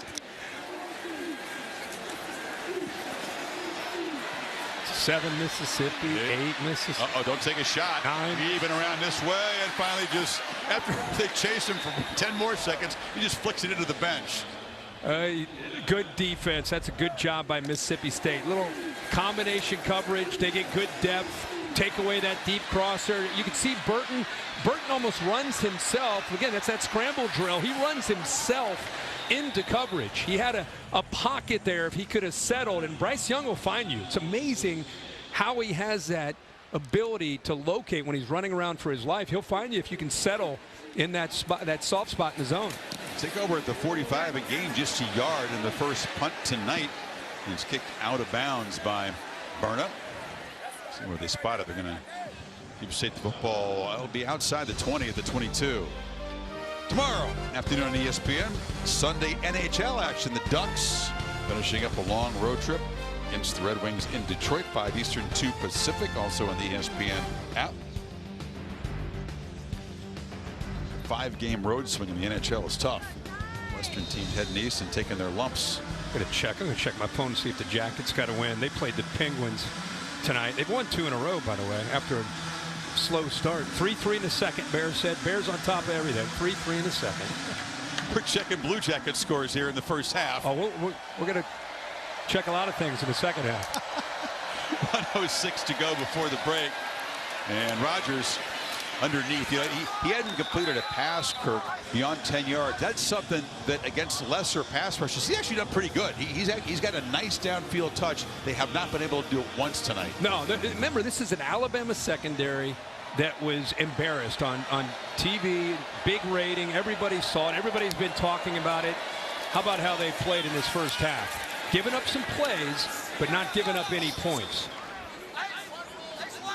Remember all the talk about the penalties and what's going on, all the turnovers? They have 1 penalty on the night, and they have not turned the football over. So a big part of this week was about cleaning things up. There's Dallas Turner limping off. He's one of their better players. Hopefully he's going to be okay. But big part of Nick Saban was let's clean up all the issues that we had. And this first half, they've done that. It was a penalty and a punt, by the way. It didn't mean anything. Rogers going to be swallowed up by Will Anderson, who has terrorized the Bulldogs the last couple of years. Well, Cameron Jones has the unenviable task of trying to deal with the best pass rusher we've seen in college football in a long time. The back releases looked like he actually grabbed onto his face mask to try to help him out, but one-on-one. This is like being down at Mobile, right, at the Senior Bowl. You're going to do a one-on-one drill with 31, you're going to lose. It's just the rules of the game. The back release, usually they've been chipping to try to help. You get isolated out on the edge, a big tackle. Will talked about the joy of sacks. It brings him great joy to get the quarterback down. And just want to 3 all-time in tackles for loss at this school. Just want to say this about him. One of the most humble superstars you're ever going to come across. Love to see his work ethic, a leader, every intangible you can think of, 10 out of 10. So he should be one of, if he's not the face of college football, you don't know how he can't be. Maybe it's because he plays defense in this world of offense and spread. 31 is the man as far as I'm concerned. It's incomplete. You know, Byron Young is an older player than Anderson told us yesterday. He looks up to Will, even though Will is younger, but he also respects it. As great as he is, all those things you said, there's humility, because Young will offer a pointer to Anderson, and Will take it and learn from it and absorb it and not act like some arrogant guy. Who are you telling me what to do? 100%. Yeah, it's just refreshing to see a guy, one of the first, when your superstars are your hardest workers, and Nick Saban's has an incredible list of guys going back to 08 all the way through. And think about Will Anderson with 5 sisters around the house. That's what kept him humble. Absolutely. 5 older sisters. Yeah. And there's a downfield pitch and catch finally. Austin Williams collects it. 11 seconds to go before halftime. Anderson pressured the quarterback again. Yeah, the safeties separate here. And line up and spike it to preserve that last timeout. You get safeties that end up going here, and it creates an opening. And you know, Rogers just feels this. This safety comes down, this safety separates, so now you've got a nice hole behind the linebackers. You see the great quarterbacks make those throws look easy. He put that right on a line. Didn't allow the safety to come over. Got it over top of Dallas Turner, who's back in the lineup after limping off. Mississippi State's still thinking about trying to get points here. 9 seconds to go. Yeah, they added 2 seconds back on. They do have that one timeout. We know their field to play, and they'll have to spend that final timeout with 3 seconds. Should have turned and gotten out of bounds there. Exactly. He had a chance. By the way, Rogers felt the pressure again of Will Anderson. This time, instead of going around the right tackle Jones, he got underneath him. When he gets revved up, when it's the end of the half or the game, and you're just trying to get after the quarterback, it is something to see. Like you said, catch the ball, get out of bounds, right? Save that timeout. And then here he is. I'm going upfield. No, I'm not. Cutting back underneath. Jones is beat again. He's very fortunate that Cole Smith helped him out. Yeah, and a little whatever it takes to try to keep him out of there. I mean, it is something to see. It reminds you of the greats at the NFL level in the pass rush. When it's time, winning time, when it's time to finish the game, my goodness, you know, the pass rush, A&M get down to the 2-yard line thanks to penalties against Alabama, and that frantic finish right here. But Anderson in that last drive was just going after the quarterback every play and affecting him. So it looks like a Hail Mary here. Rogers spinning, and he's just going to get run over. He just got flattened. It was Jamil Burroughs. Anderson was in the neighborhood. He rolls right to Will Anderson, who just did a spin move and was waiting for him, and Dallas Turner on the other side. Promising start to this game for the Bulldogs. They came up empty early, and the Tide rolling 24-zip. Mercedes-Benz halftime report in the studio. Matt Perry and the guys. Chris Fowler back with Kirk Herbstreit, Holly Rowe, Todd McShay joining us, Bill LeMonnier in the booth, the cast of thousands here. And we'll have plenty to talk about here. Oh, yeah. All kinds of topics in the second half because Alabama has this thing under control. And the last 10 quarters now, 2.5 games, Mike Leach still looking for that first touchdown against Alabama. And what's frustrating for Mike Leach is the game at the beginning couldn't have gone any better. I mean, they drove the ball down the field, had a 12-play drive, turnover on downs, had a 15-play drive, missed a field goal. Bama was on the sidelines. They had the one big play by Bryce Young, but other than that, and then it just the tide turned. And you wonder again how they can keep their focus and their belief that they can get back in this game, especially when Bama's going to start with the ball. Take a look at the Modelo fighting spirit moment. Yep, and a lot of it has to do with, if you missed this, what Bryce Young's able to do. We've seen it last year. We're seeing it again this year, the awareness to find these open receivers. Pay attention when he's extending plays, how the receivers do such a great job of adjusting to him and getting an ability to separate from defenders, accuracy on the move. He's as good as there is. So comfortable in that kind of throw. We're going to bring Todd in here in a second, but just more of the same from Bryce Young, trying to get this Bama team back on track after last week's loss in Knoxville. See the downfield numbers overall. Young 15 of 20, buck 74 and 2. And escapes and is brought down. Todd, what are you seeing from field level? I just, you know, you look back to last year, he wins the Heisman Trophy. He's playing better football this year. You think you're going to, you know, rush 3, drop 8 on him. He's the wrong guy that you think is going to create his own pressure in his mind. There's no chaos in his mind. Everything is so calm and poised. You said he won the Heisman last year. Very few guys have been able to follow up a Heisman season and not feel that pressure and not feel compelled to compare their numbers to last year. Right. And Todd, think about this. Bill O'Brien, who's worked with some of the greatest, you know, currently in the NFL with Tom Brady, obviously in New England, even Deshaun Watson when he was getting things done at Houston and playing such great football. He said this quarterback is as talented a guy as I've been around, is committed as any guy that I've been around. I think that says a lot about his potential and his future. We'll get your reaction to that after this play. Bill O'Brien next to us over here, backward baseball cap flipped around, just dialing up plays, and it's all working right now. That's Jermaine Burton across the middle.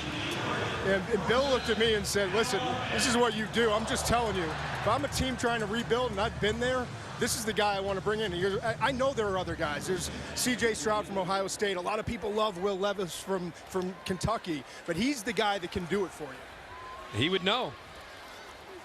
He's a little biased, but I think a lot of guys would share his opinion. Put it on the tape and you see it. Yeah, and where Bill O'Brien is, by the way, next year or the year after, who knows? I mean, Bill O'Brien's going to be a wanted commodity that has done a very nice job of kind of resurrecting himself, as many do when they get let go at another job. They come to work for Nick Saban and get things right and then become a wanted commodity, whether it's a head coach in college, maybe a head coach back up in the NFL. He's going to be somewhere soon. He's used to having quarterbacks throw a lot during the week. He told us that Mac Jones, threw a ton when he was here. And there's a downfield shot and overthrown. As we take a look at Todd's top prospects. I'm struggling a little bit, I'll be honest, with Stroud and Young. I've got them right there, 3 and 4. Jalen Carter, obviously a stud in the interior. Will Anderson, we've seen tonight and over again what he can do. But it's going to be interesting. As I mentioned, Will Levis has a lot of love from NFL scouts. I don't see him at the same quality, the level that I see from Stroud and from Bryce Young. They're different quarterbacks. But like you've talked about all night tonight, Kirk, he is so calm and poised in everything he does. It's a unique, special trait that Bryce Young has. Yep. And it's really all we've ever seen from him. I don't think we've ever seen him uncomfortable or panic. Even last week against Tennessee, the game didn't go the way he wanted, but it's just his personality. Runs around and flicks it downfield. It was over the head of Cam Latu, who has not been involved in the passing game yet tonight. 4th down now. It's a good job by Mississippi State staying that time on tight coverage. Sean Preston that time was isolated, and we've seen when he scrambles how tough it is to, as they say, plaster that receiver. That time it was a tight end Latu, but the safety's able to stick with him to get Alabama off the field there. What he's done, though, to follow up on that point, O'Brien likes his quarterbacks to throw a lot. Mac Jones used to throw maybe 200 times on game day. For the warm-up to the hallway tosses, not all ripping throws, but to do this, he compared it to a golf swing. Yeah, you're throwing a million balls, but to not do it during the week is still tough. Like Bryce making it look easy.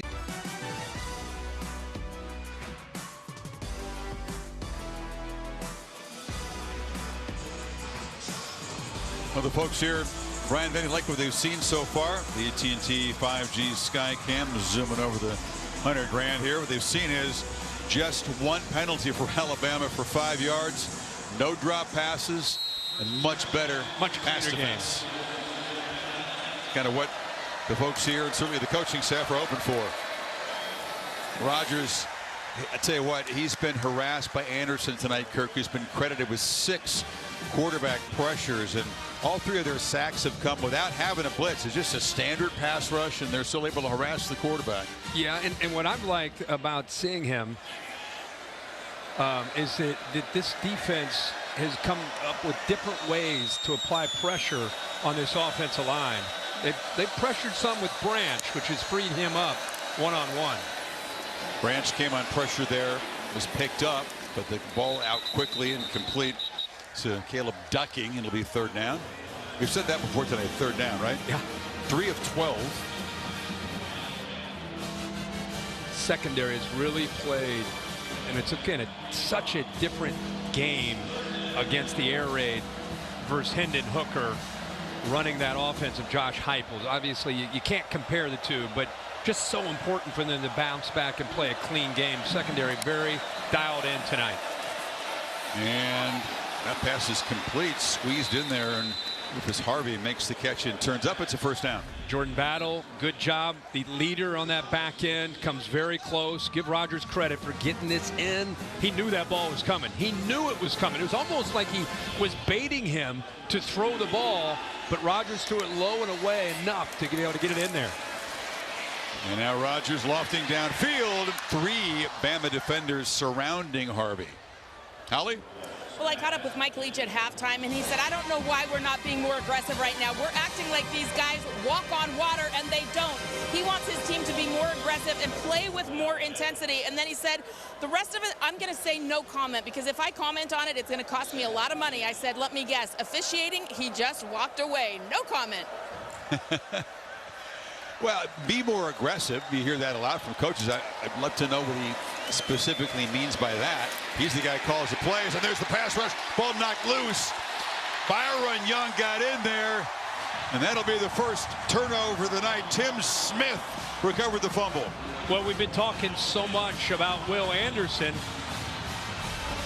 that we're not having a chance. We've talked a little bit about Dallas Turner, but here's the veteran Byron Young able to win now. He gets a one-on-one. You see that offensive line slides to the right towards Anderson, the right guard going that way, so you get a one-on-one matchup against Nick Jones.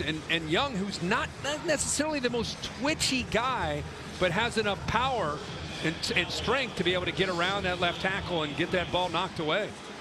His arm was appearing to move forward, Bill. Give me a quick assessment of that. Incomplete or fumble? I see the ball loose, or starting to come loose in his hand, and it's more a push forward. The play is under review. So if the ball is knocked loose and he doesn't have control of it but just pushes it forward, that would be a fumble. That would be a fumble. Oh, Bill, this is a good one for you. Oh, this is a tough call. This is fun. This is a good one. I don't know. To me, the arm comes forward. Then he bumps into Cameron Jones, the tackle there, and that's kind of when the ball comes out.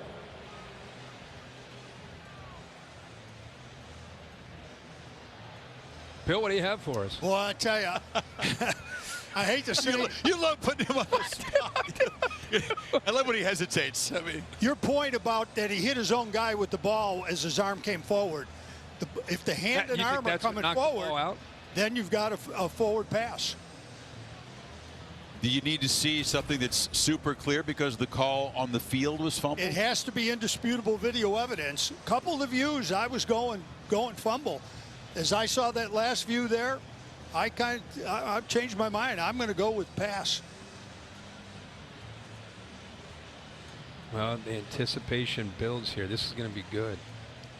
Leach is checking that play sheet, talking to Rodgers. I'm not sure what he can find on that little piece of paper that's going to work against this defense. Maybe he went to his second sheet for the second half. Chris, I think you and Bill, I mean, it's really what we're seeing. His hand starts to come forward after he gets hit, and then the ball comes out after he makes contact with his own man.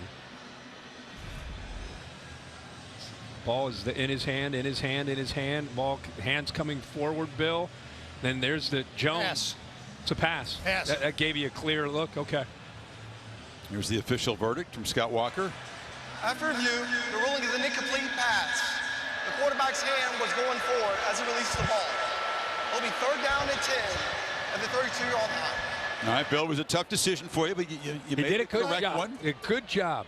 I had good coaching from that's not easy. This is like the replay center with my command center next to me. Oh, come on. We were in command Billy, of nothing. Billy, that's not everyone. All the fans that criticize, everyone thinks that's easy. Even with replay, those are tough. 3rd and 10, and that time the pass rush doesn't get near Rodgers, and he delivers first down catch to Tulu Griffin. Nice job of picking up the pressure right here. See a blitz by Tulu, picks it up right there, and then I love how the receiver works back to the ball. Instead of working and losing ground, he came back to the ball and was still far enough along to pick up that first down. And there's Austin Williams making a catch. Branch came flying in. Ball out quickly. Another first down into Bama territory. I don't know how he missed it. Branch has been doing this all night. Rodgers just kind of patted him on the back. He's been seeing him a lot tonight. And I think we've seen him get home one time, but more often than not, the ball's out so quickly, he's just going airborne, and Rodgers trying unique ways either to go over him or around him. Get it out quickly to Rufus Harvey on the edge. He kind of jukes and darts forward for about 6 in front of Jordan Battle. You know, Branch reminds me for Nick Saban. He always has that ultra defensive back, Xavier McKinney, Minkah Fitzpatrick, that kind of guy that can move around and play different positions. Branch is the guy that's played now for 3 years, like a lot of the guys on the back end. Helms has been around, Jordan Battle has been around, Malachi Moore has been around, but he has the most versatility of them all.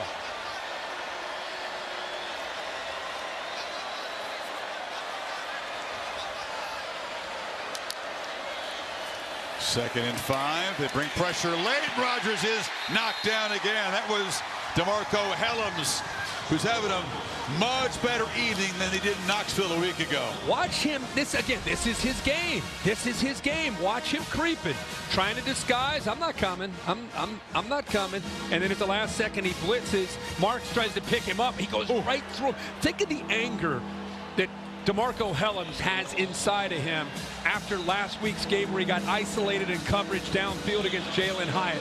Had to hear about it from everybody on social media. Had to hear about it from his friends and family and everybody criticizing him. He's had a tough week.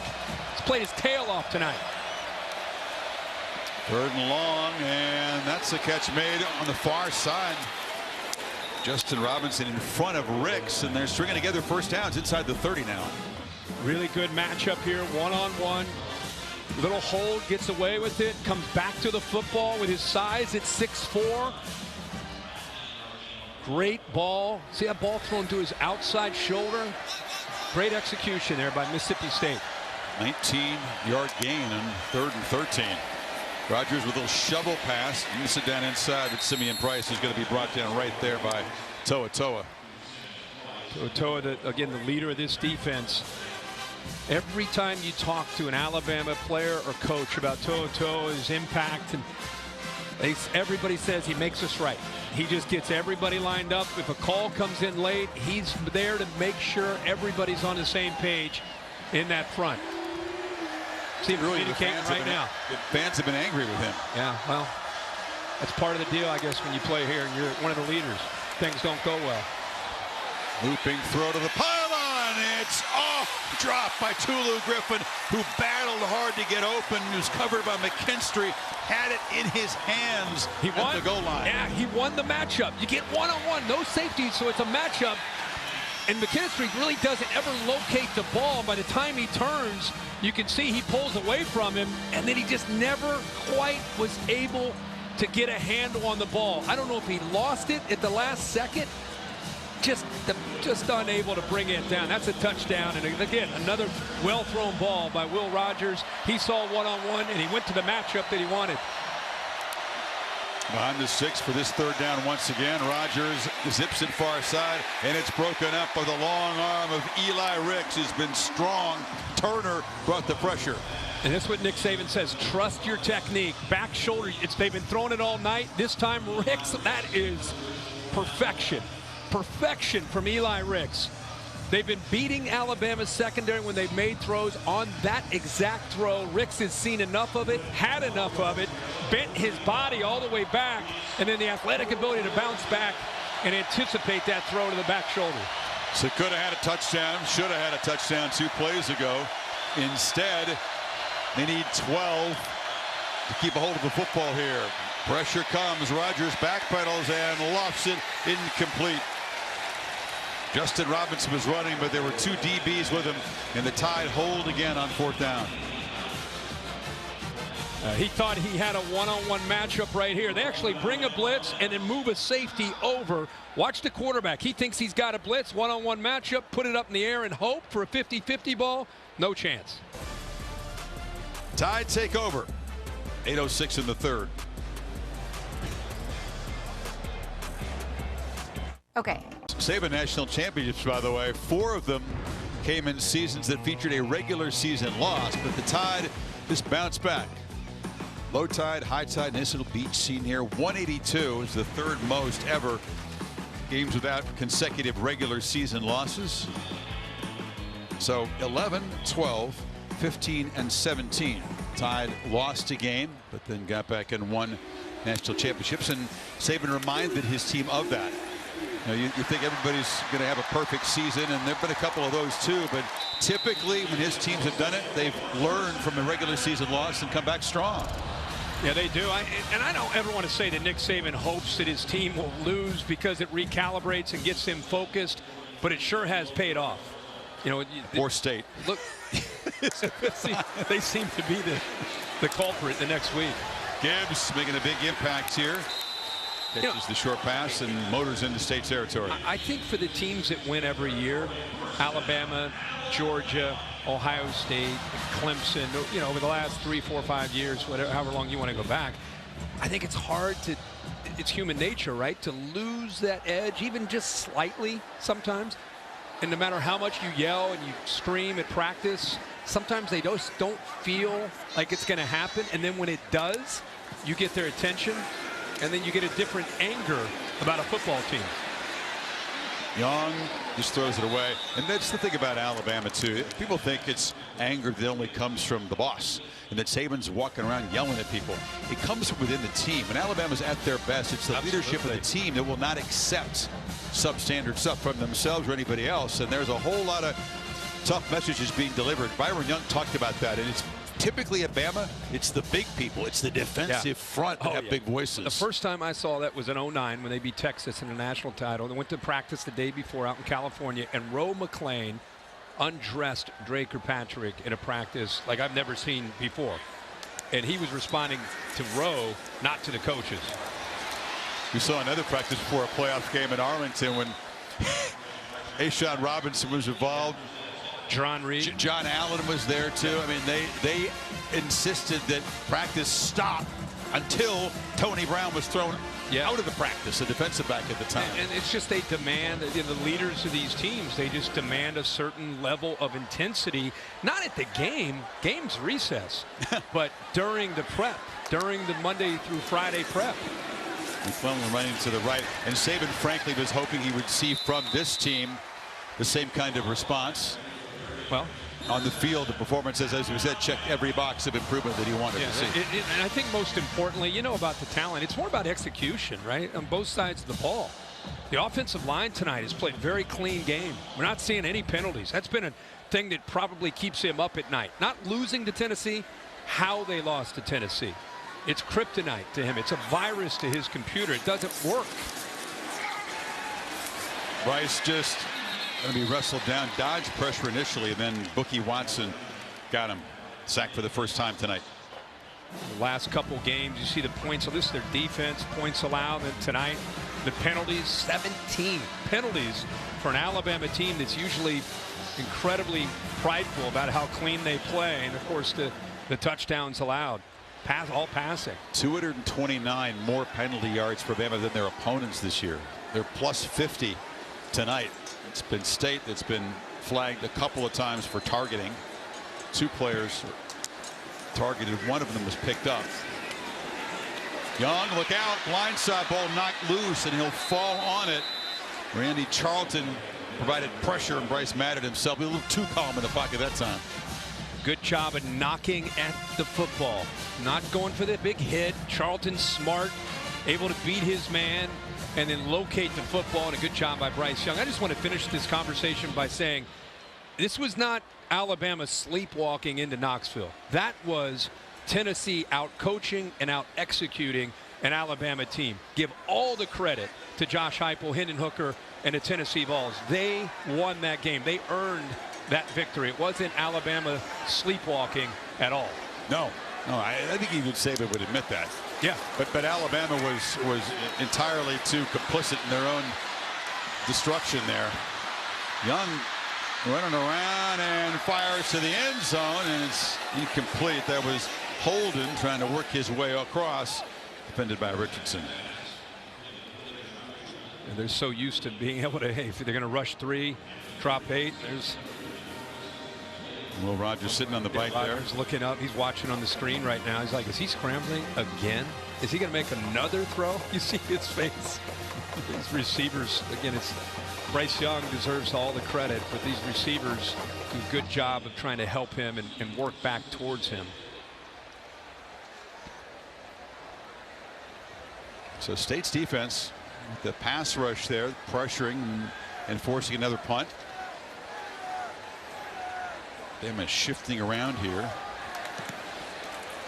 Burnett kicks it very short, and it'll bounce out of bounds about the 10-yard line.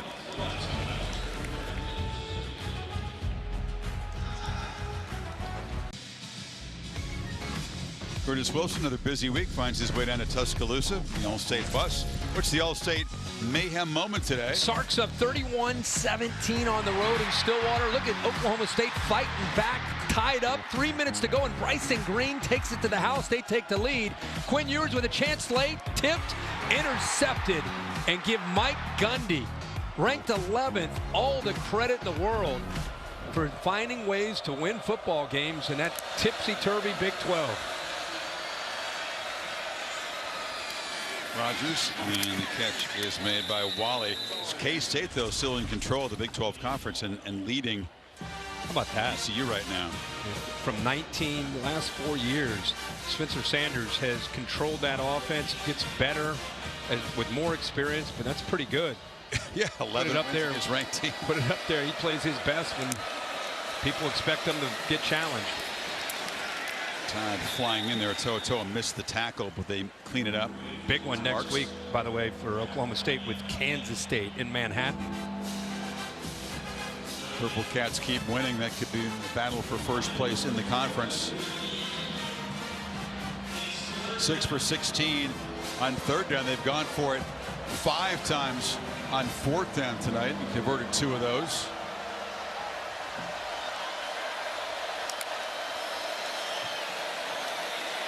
Rogers incomplete, tried to press the ball in there, and that was Marco Helms who got there to break it up. He's made a few big plays tonight.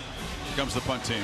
Watch him right back here. Watch him drive down on this. Again, anticipating the quick slants. Here, this one's taken away. Here comes the next one, and Helms is right there before the ball's even thrown.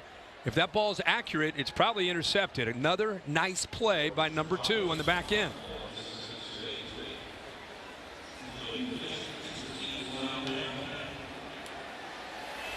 Archer Trafford kicked it 16 yards earlier tonight, so they go to Georgopoulos, the 2 punters, and he knocks it up high, and the fair catch made at the 43-yard line by McKinstry. But tomorrow, 10 Eastern, Sunday NFL Countdown, again featuring Daniel Jones of the 5-1 New York Giants. A Monday night. Part of your world too. Bears, Patriots, 8 o'clock Eastern time. Give me a thumbnail on that one. Justin Fields still trying to find his way and find the rhythm, and the Patriots winning with Bailey Zappi. Mac Jones out, Alabama quarterback.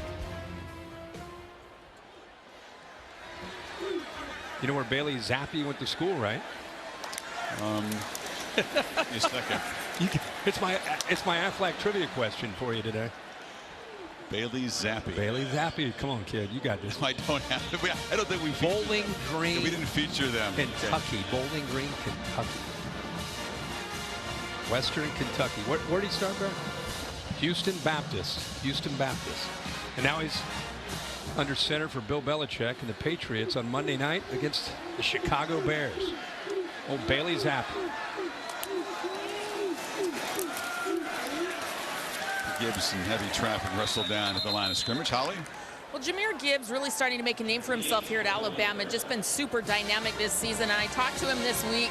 He told me a story about when he was in high school in Georgia. He ran for 420 yards in 3 quarters. But he said the real story is he had an 85-yard run that was taken back after a penalty. So he thinks he's over 500 yards in that game. This is a young man that's been very prolific, and he's really starting to bust out for Alabama, make his name known nationally. That's for sure. Kind of a slow start to the season, was nicked up, but he has been explosive lately. Quiet night tonight by his standards. 6 for 35 as that pass is incomplete for Earl. Chris, I think you go back to the point about Bryce Young not able to practice as much because of the shoulder tonight. It's not going to matter. They're up 24, but they have a bye week, see if he can get healthy, and then they go to Baton Rouge for a showdown with the way the Tigers are playing. But that was an example of just timing and rhythm. It's not so much his ability, it's just continuing to work with these receivers and muscle memory, and you were talking about it earlier and how important that is to get reps and reps and reps, and right now he can't do it because of that shoulder. It's mental reps. I'm actually a little surprised that O'Brien was saying it's so important as the punt is muffed down there, still flying around, and Alabama's got it. Davian Thomas had it bounce off his chest, and Jalen Moody makes the recovery, and now there's a push it and shoving after the play. Tied up a short field yet again tonight. Bama's been catching the breaks. They sure didn't catch many breaks last week. There's a long snapper down there, a lot of Alabama jerseys down there, and eventually Moody, the linebacker, gets his hands on it. Just misjudged it. Good call, the old Nealon Hibbett running down there, making a play. You snap it, and then you get all the way down there, and first to get there. And Thomas, young player, dynamic, Turner, in receiver, serves it up in a silver platter for Young here at the 17.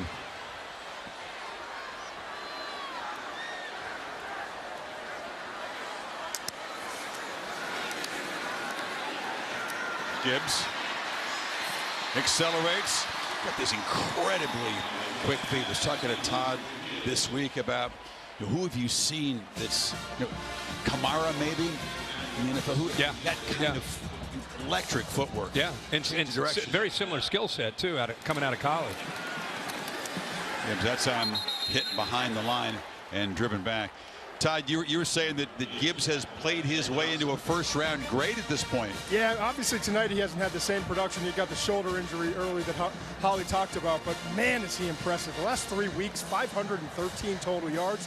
Alvin Kamara is the name that comes up a lot when you're talking about him in the league. I've been talking to Rick Spielman for a while tonight. He's on the field. He's helping out with Alabama. He was the general manager of the Vikings for a long time.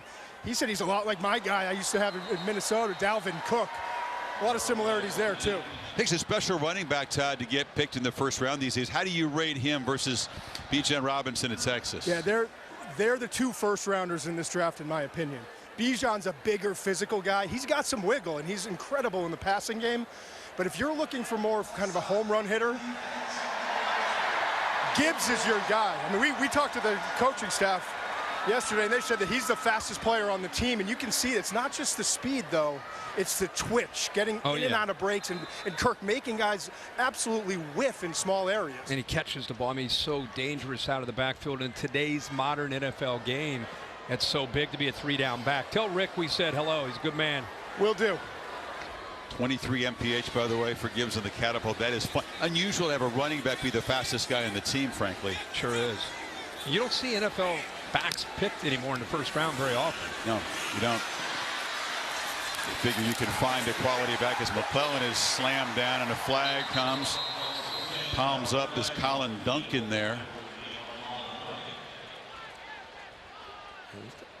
Maybe grab the face mask here. I think he's frustrated with the call, but let's see if he does. Colin Duncan, 19 right there, grabs a hold of him, still grabbing a hold of that helmet. Side of the helmet there. Bill, how about a clarification there on what that would be? Personal foul, face mask, defense, number 19. It comes under the face mask umbrella, right? But you can't grab any part of the helmet. Any part of the helmet opening, that's just like the face mask. So that's a correct call. You said it, frustration. Yeah, I was just about to brag on how they're fighting here, down 24 as a defense. They just, after the muffed punt, give Bryce Young great field position, and they make a play right there without having that penalty. He's short of the first down. 6th time the state defense has been penalized tonight. They've been costly.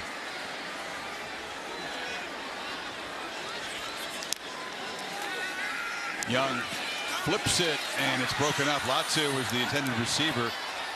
Good coverage there. Yeah, Sean Preston gets up in the air. That is a tough thing to do when the quarterback knows that he's got a big tight end at 6'5". He intentionally lofts it up in the air because he knows he's going to win that. And 12 does a heck of a job to keep him away from going up to make a play for the touchdown. It's a progressive pylon cam. Great play. That looked like a no-brainer. Easy touchdown.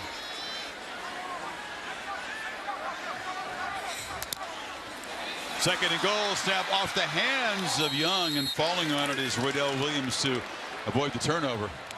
Yeah, they just went right through the hands of Bryce Young. I don't know if he took his eyes off of it, trying to get the ball to Burton, but the ball is a little high, but of course he's easy. Yeah, he took his eyes off it.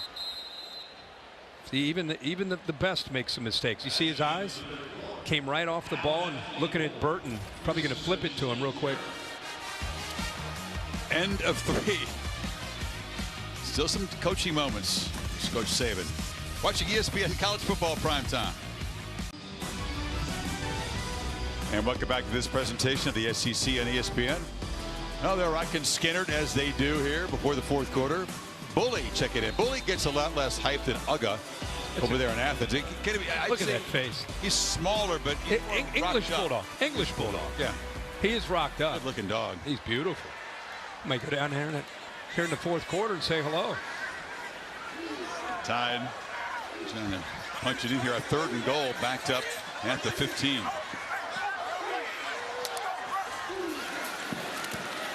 Young eludes pressure, buying time, flips it into the end zone, and it's broken up. Trying to find Burton back of the end zone, and Sean Preston makes another good play on this drive. Yeah, he's had about enough of it as far as these receivers being able to get away from coverage. Great job again by Bryce Young, buying time. He's waiting until the last second, and then an incredible job by Sean Preston, the last few plays of locating the football and going up and timing up his leap perfectly. It's the secondary that lost Jackie Matthews, their starting safety, to targeting in the first half. So Preston pressed into duty. And Will Reichardt's had a solid night, and fans will be glad to see that. No drama from 33. Bullies boys down 27-zip. 5 in Baton Rouge today, taking on A&M. 3 undefeated teams lost. Rebels by 25. UCLA by 15 at Austin. Clemson, Syracuse, someone was going to lose that battle of unbeatens, and TCU in trouble right now as we get it back to Matt Berry. Chris Fowler, thank you. Penn State fell from the unbeatens a couple weeks ago, and Michigan pummeled them a week ago. Sean Clifford here to Parker, Washington, bouncing back against the Boat, 24-10, third quarter, ABC. And here's one to keep an eye on. You talk about the unbeatens. Deuce Vaughn plants the foot and goes 47 yards. Right now, it is Kansas State up 28-17 over TCU. There'll be some 3 undefeated teams losing by double digits if that score holds. Yeah. You'd be down to 4 if TCU loses that game.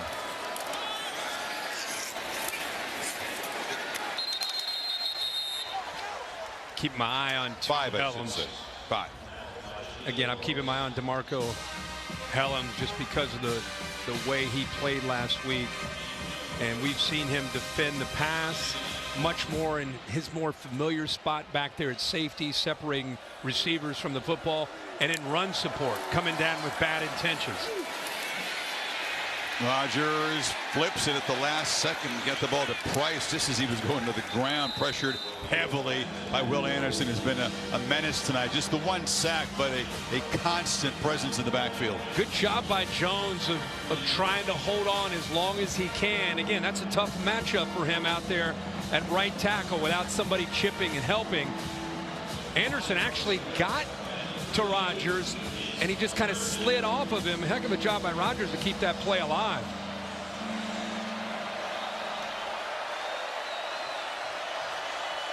Needs 5 on this 3rd down. And they'll spend a timeout.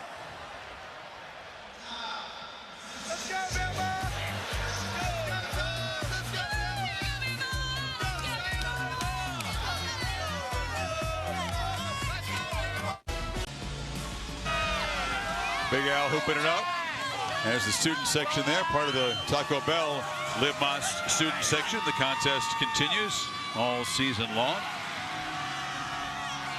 What's up, buddy? Since 2016, you can say that the dominance continues for Alabama. We have a guest in the booth, Kirk. The big fella came up here. I thought you were joking. No, I thought you were kidding me. No, Bully came up here. Bully has made an appearance. I don't know if Bully will sit in the stool we have for him. Can we get him on the stool, or can you get him a chair, maybe? Let him come up here and saddle up.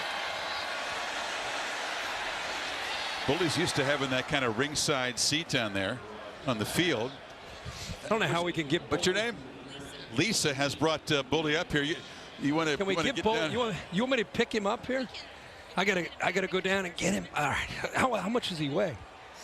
60 pounds. All right. Here we go, Bully. All right. Bully. He's got a lot of seasons left. He's got a lot of girth.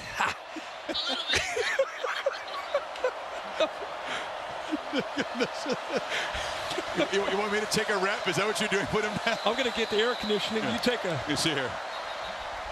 Don't bite me. No, he's not going to bite you. He just backed away like he wouldn't. I'll get him wasn't again. too excited about being lifted up again. Huh? Oh, they're going to get him a chair? Let's get him a chair. Lisa, I'm going to go with you on this one. He said, no, I let that other dude pick me up. I'm not going with that. You get a chair? I'll tell you what, it is a great thing that the mascots, you know, in the SEC, when you have a live mascot, Bully versus Uga, you're biased. What distinguishes him from the more famous Bulldog at Georgia? Well, he's a little bit more famous, I think, nationally. There's Bully. There we go. There you There's Bully. I got a lather, by the way.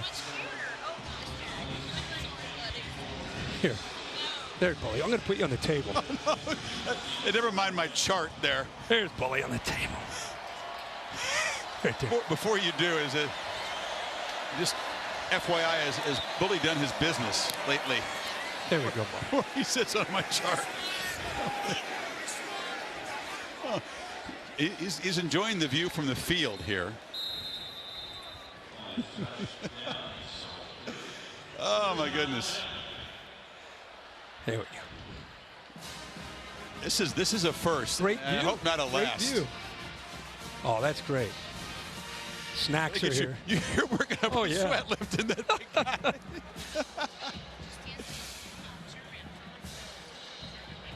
There you go. Just take a seat there.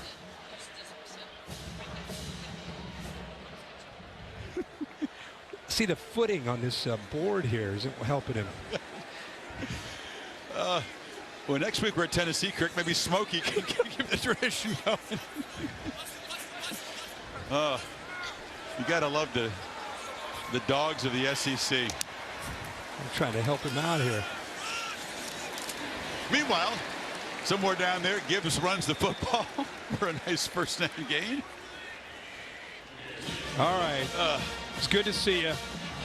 I wish Bully could see a score. I wish Bully could see some points, frankly, for Mississippi State. There's been some tough road trips across the state line here to Tuscaloosa for him and for the team.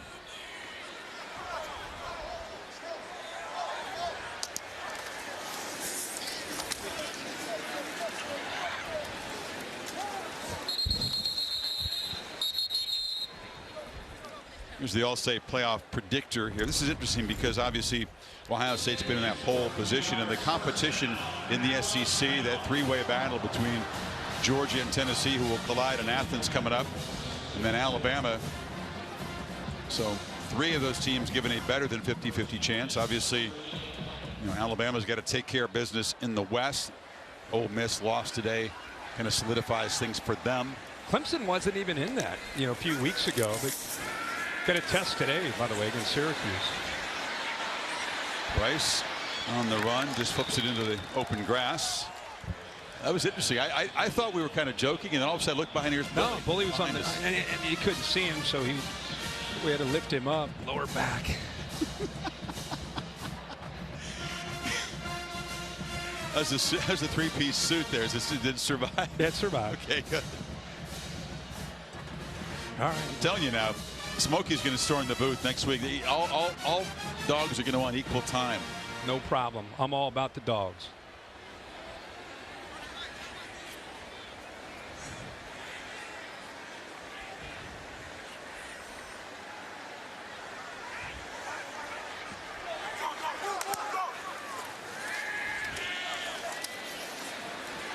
All kinds of time again. Spins out of trouble.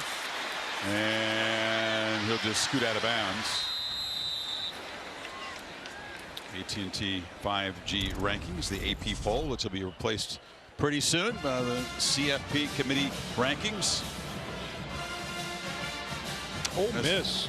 Yeah, that was a kind of a toss-up game, but LSU, you figured they're going to have problems stopping the run. They got behind early, and I think it was a 35-3 run they went on in that game. I think the big story is Dan Lanning, the former Georgia defensive coordinators, took the Oregon job. Big game against Chip Kelly and UCLA. Remember, they lost the opener, embarrassing fashion to Georgia and Atlanta. Since then, they have become a different team. So congrats to Dan Lanning and the Ducks on a big win today.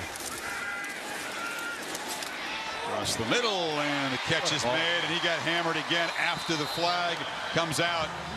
Jalen Green came, the completion to the 42-yard line, so this will be tacked on. You bring pressure, you create a man-to-man situation right here, which means you got to pick it up. He buys just enough time. You see him get hit that you mentioned, but a good route by Brooks to get that separation. Once again, they're trying to get to Bryce Young and getting to him late. Foul, roughing the passer. Defense, number 0. 15-yard penalty will be added to the end of the run and includes an automatic. No targeting, he just got him after the ball was out. Young takes as many shots as anybody after releasing the football this year. And that was a blitzer coming at full speed. Yep. He landed on the left shoulder. We talked to Marty earlier. When you take shots, Brooks, by the way, is out of the game too. You take shots on that injured right side. Oh man, it flares back up. You're really going to lose all zip on the pass and trying to deal with the pain. That time he landed on his left, but I wonder how much longer Bryce Young is going to be kept in there. It's a concern with teams teeing off on him, Holly. That's right, but you know what he has done this year to kind of ensure against that is he's put on some weight. When he came to Alabama, he was 168 pounds. He said, I was trying to hit 170 for weigh-in day, but I fell a little bit short. But he's now about 190. He's added some size to that frame. He said, we're doing it through science, nutrition, really planned a specific plan to add weight to that frame that still can move and have mobility. He's a hard gainer, isn't he? Didn't easily put on weight. Can still bulk up a little bit. I don't care what you weigh. You take a shot like that from a blitzer, though, in a full run.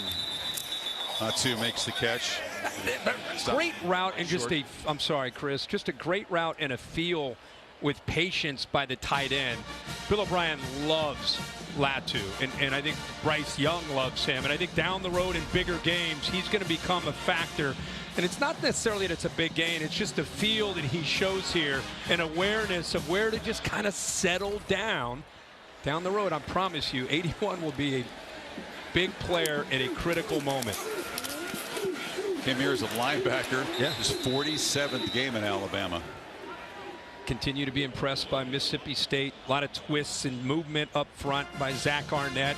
Remember, Zach Arnett comes from that family tree going back to Joe Lee Dunn, Rocky Long. It's kind of an unconventional 3-3-5 stack, very risky.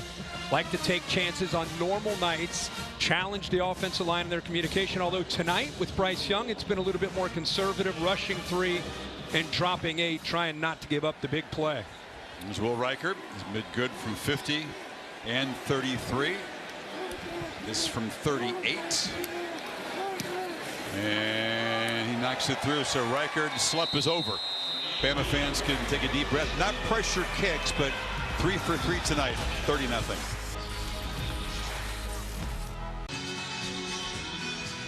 It's a cool scene. The Formula One comes to Texas. The Aramco U.S. Grand Prix from Austin. Only 4 races to go. Who do you like to win the Formula One season points title? Front left. I'm going to go with front left there. Who do you like? I like Max Verstappen because it's just about all of it over. It's a lock. It's a trick question. My bad. You threw me a trivia earlier. Yeah, you got me on that one. Yeah. You got me. And the kickoff will bounce into the end zone. Matt, do you have a Formula One update for us from the studio there? Yeah, I'm going to give you a highlight on the guy in the front left. Show you what he's doing. That'd be Kendre Miller for TCU, getting the Frog back in this one, 28-24, midway through the third quarter. Reminder, coming a little Pac-12 After Dark tonight on ESPN.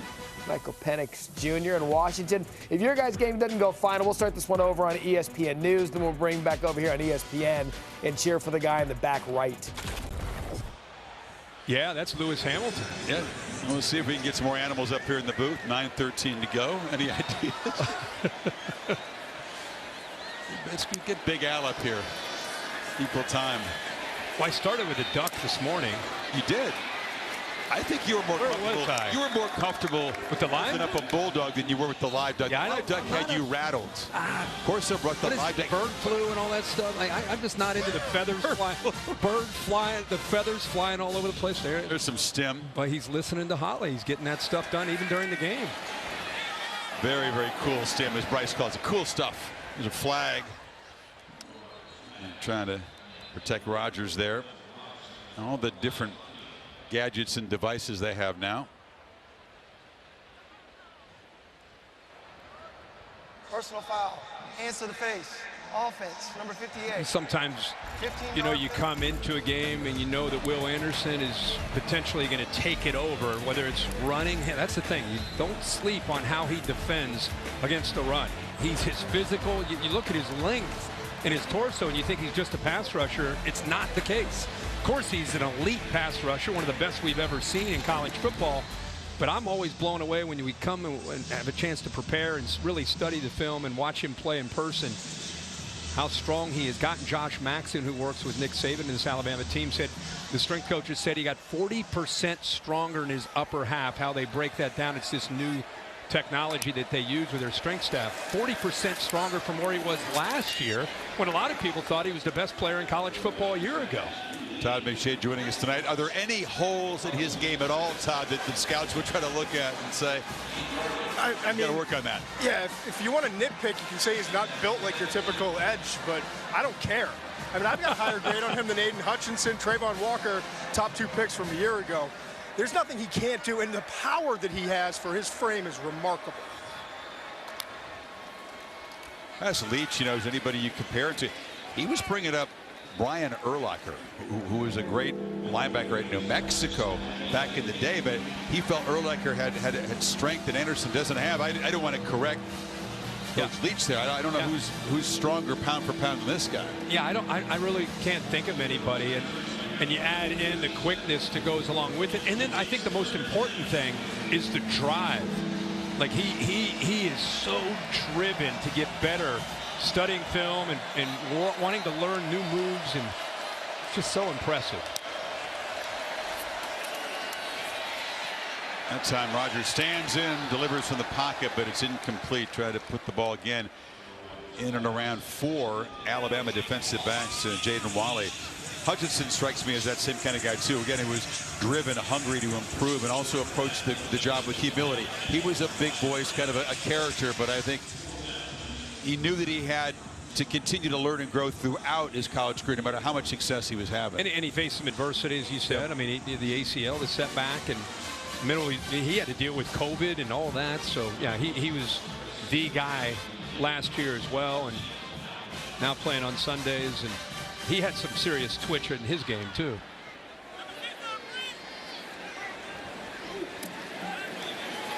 Georgopoulos this time kicks a low one along the ground, and it will roll dead down inside the 25. So on homecoming weekend here in Tuscaloosa, Tide trying to preserve a shutout midway 4th quarter. Bama football, and Bryce Young's evening is complete. Finishes 21 of 35, threw for 249, a couple of scores. Got hit a lot. Actually took some shots. Appears to be okay.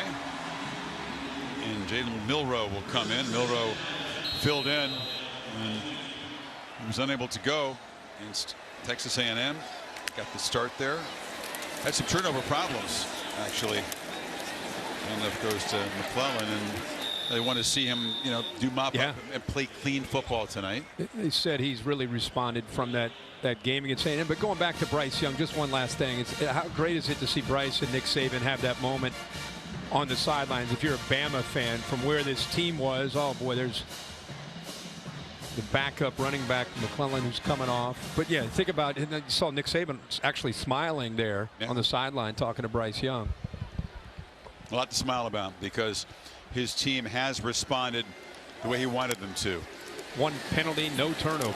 Yeah, the score, it wasn't even the point really for Nick. I think he expected to win. Most of us did, but it's how would they win? Would they win with a complete performance? And a nice moment there. I mean, look at the smile. See? It's getting contagious. Look at Wright, though. He's smiling. Bryce is always going to smile. Yeah. Saban wanted to see better coverage. Again, a different kind of scheme, less stressful for this defense than Tennessee's was, but they responded really well.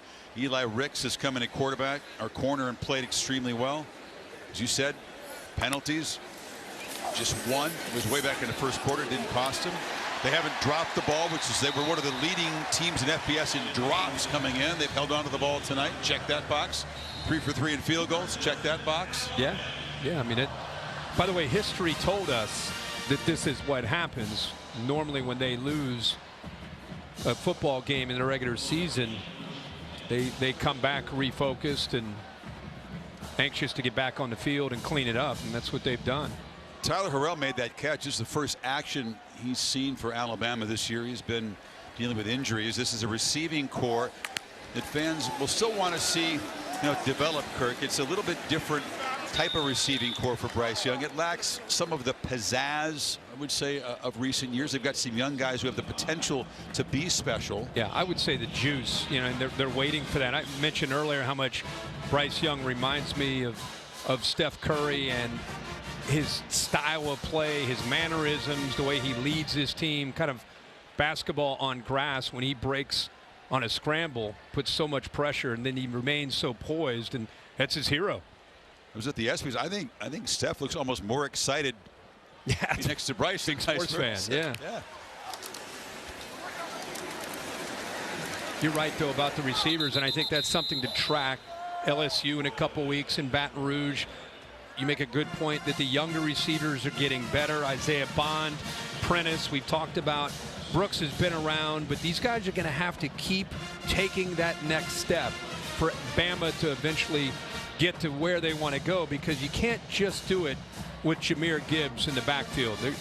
They've been spoiled over the last 8 or 10 years with game changers and guys that can score in the blink of an eye. And right now they're still building that on the perimeter with Bryce Young. You got Trayshawn Holden, who's a very solid third down red zone kind of guy, but will not wire with speed. Think about what Jamison Williams did if he caught a quick slant last year. Yeah, it was gone. Like if you gave him a seam, it was gone, and it was every game, and it puts so much pressure on a defense to have to deal with that, and it opens up other aspects of your offense. And right now, not to say that it might not get there, but right now you don't have a Henry Ruggs or a Jamison Williams or any of the receivers, Jalen Waddle. You think about Devontae Smith. Think about who they've had here, and they're kind of retooling that.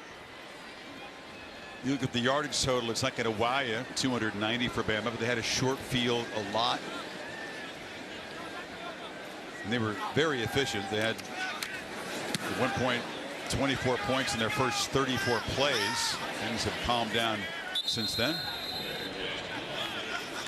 So as we head down the home stretch, CFP committee rankings will be the 1st of November. Still do those Tuesday night shows till then, in case you're keeping score at home, Chris.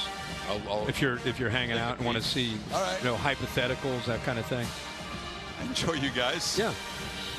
December 4 is Selection Sunday. The Final Four bracket and the bowl games announced. Heisman following that. Glendale and Atlanta this year for the semis. Yep, New Year's Eve. And then SoFi for the big one. Rodgers completes a pass. That's his 24th tonight, which means he's now within 4 of 1,000 career completions. He's already the career record holder in the SEC for completions. Did it in a lot fewer games than Aaron Murray. Trying to get to 1,000 completions in his 30th game. That is really fast. These guys who've completed a lot more passes than long careers, mostly air raid type offenses. The pass broken up nicely there by Jordan Battle.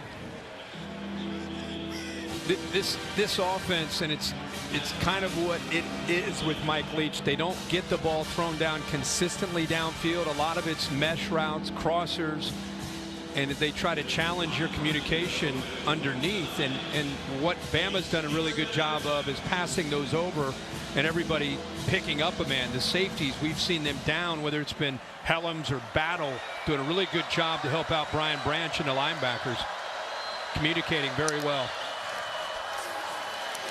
3rd and 5, long throw. And no chance there, trying to fight back with Robert Thomas in his 4th down. Bulldogs can't find a way to grab some points here. It'll be a 3rd consecutive shutout in Tuscaloosa. Chris, watch it just real quick. Look at the body turn. They've been doing this all night, anticipating an inside type of route. But you see how they're positioned, almost baiting the receiver like, I'm ready for you. Shoulders turned, ready to turn their hips and run. Makes it very tough with inside leverage to get inside of that defender. Here we go. If they're going to try to get on the board here and avoid back-to-back shutouts in this building, they need 5. Here comes the pressure. Rodgers hit as he throws, but the completion is good for a first down to Rufus Harvey. Great ball. There's an idea of what he can do and how well he can anticipate with this group of receivers. That ball was out well before his receiver got to the top of his route to break towards the sideline. And there was pressure, but I think he just felt the right time to release that and threw a perfect ball.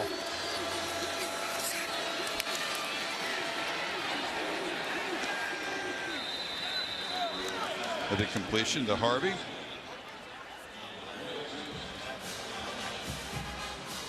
We talked about the heavy hearts of Mississippi State. On their helmets, you're going to see a decal honoring Sam Westmoreland. We talked at the beginning there. SW78 on the left side of the helmet there. The team will go to the funeral of the former offensive lineman down in Tupelo this week. So they'll continue to deal with the sadness of that event. Yeah.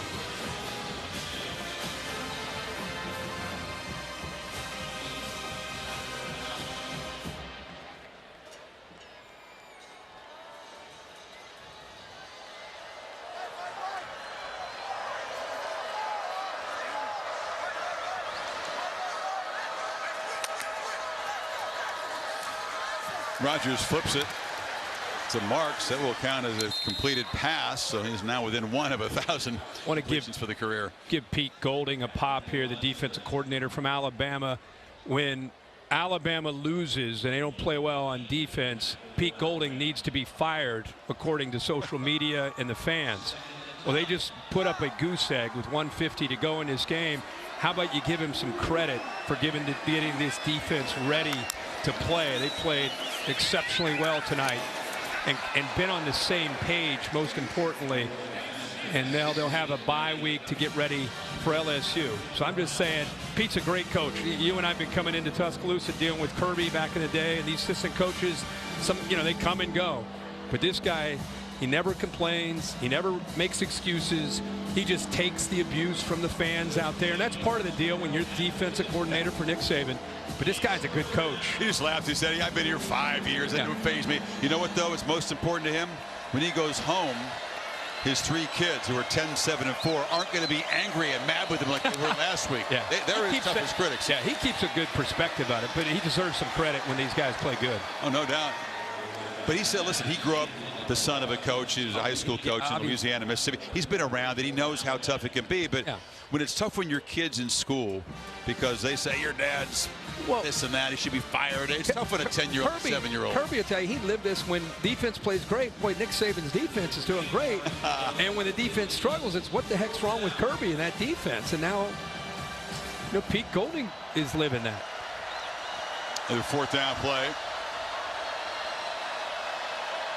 Keep the flicker of hope alive of getting points on the board here. Long throw, and the catch is made. So Roger had a flag is down after the catch there. Kid Street tackling Thomas. Let's check the flag before we give him his 28th completion of the night. I don't know, maybe 1,000th for his career. Steps out of bounds, then gets hit by Helms. Maybe the flag came in after the ball was caught. Pass interference. Oh, Defense number 1. A rule the ball would place at the spot of the foul includes an automatic first down. Okay, so they'll take the penalty and it will not go as a completed pass. Keep in mind, Bama's up 30-0, and after the week that you could see there, the push there on the back shoulder. But keep in mind that almost all the starters are still in this lineup. I think they'd put a lot of the backups in, but after the way they played last week and the week they've had, they're finishing it with the starters. The catch made by Thomas, and there it is. He extends his own record again. He's It's one of those little milestones, and he's got some other things he can chase in terms of yardage, but second fastest to 1,000 completions ever. Luke Falk, Washington State, again, Leach connection there. Did it in 30 games. Rodgers did. You won't care about that. It's a disappointment. I mean, you come over here, you know, 3 times in a row and you don't score. You know, it's interesting too. We've talked about this Bama defense a lot. Remember, their depth was really tested. One of the reasons why the starters had to play a lot, because there were 5 dudes from the 2 deep in the front 7 who couldn't go tonight with injuries. So they'll get them back, get them healthier. But Will Anderson did what we expected him to do tonight. He had about half of the quarterback pressures that Alabama generated tonight himself. Yeah, and I think the timing of some of those injuries in the inside helped them because of who they're playing. You know, you go up against the air raid, you can move some guys around like a Tim Smith, who's an outside guy, more inside, and then you're playing with just a couple defensive linemen. You have 6 defensive backs on the field, but it's a heck of a plan. They put it together. They know Mike Leach. They know this offense very well.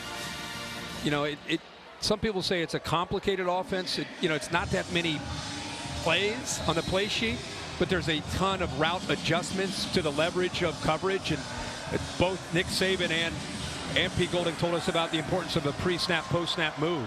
So they're trying to end an 8-year drought. Yeah, they're trying. That's why they called a timeout, right?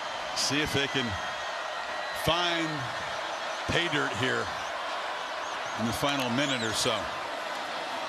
And they hand it off. Price is going to get knocked down. He picked up about 10. Stop the clock, and that is the game within the game. And we'll see if Bama, again, you talked about starters are still out there. Turner, Otoa is out there, and Golding's still coaching hard. He wants the goose egg. 2nd and 1. Rodgers thrown for their pylon, back shoulder diving catch, but no good. Jameer Calvin worked his way back, but maybe he did get inbounds. Let's double check. A little rub route there. It opens it up. He's got a chance. He's got an open receiver, and just remember, he keeps throwing back shoulder, back shoulder, back shoulder. Looks like he holds onto the ball, but he has to go. He has to elevate the progressive pylon cam, showing that that's an incompletion. Came so close. Hit out of bounds for the toe hit. The toe, but his upper body's already down. Yeah. It landed out before the toe got in, and so it's 3rd down. Nothing but pride on the line right now, right?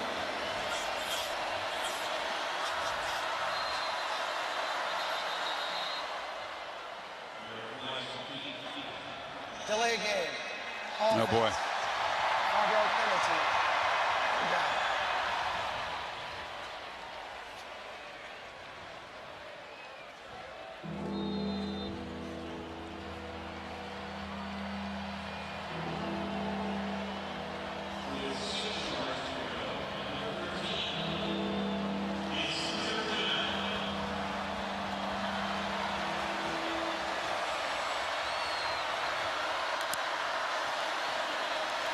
Rodgers flips it out in the flat there.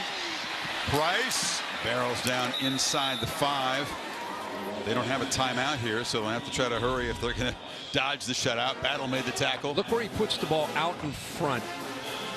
Beautifully laid in front of his running back. Let him keep his momentum going towards the goal line.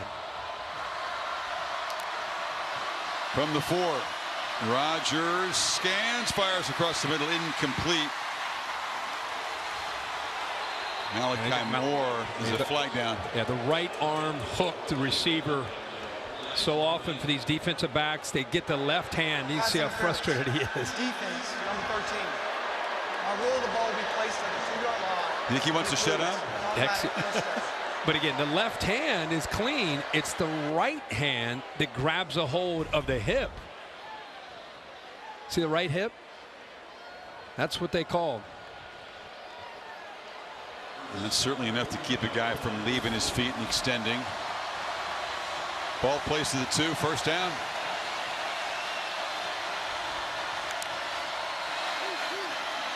Slant, caught, short. Thomas is stopped short. They can't stop the clock. They're going to have to get up and run a frantic play. Oh, this is incredible. I love, especially you think about Alabama's defense last week. 4-3. This is going to be the last play. Can they get points in Tuscaloosa? Yes. Marks walks in at 0-0, and they dodge the shutout. And the crowd booing the pass interference call in the end zone, and Nick won't be pleased about that. Well, it took a couple of trips over here, and it took the full 60 minutes before State was able to score its first touchdown in 8 years in this place. And that'll be it. The officials are headed off the field, and there won't even be a PAT. Something interesting there near the end, Chris, just that I don't know if it's worth showing, but Helms, who's had a big night, getting into a discussion, pretty interesting discussion there with Robinson, who's a backup, who's the handshake. Look at the energy that Helms is playing with. He's frustrated. I mean, this 30-0 game, and he's trying to talk to the young defensive back about his assignment. Everybody getting on the same page. Stay tuned for Baton Rouge in a couple weeks. So 30-6 is the final.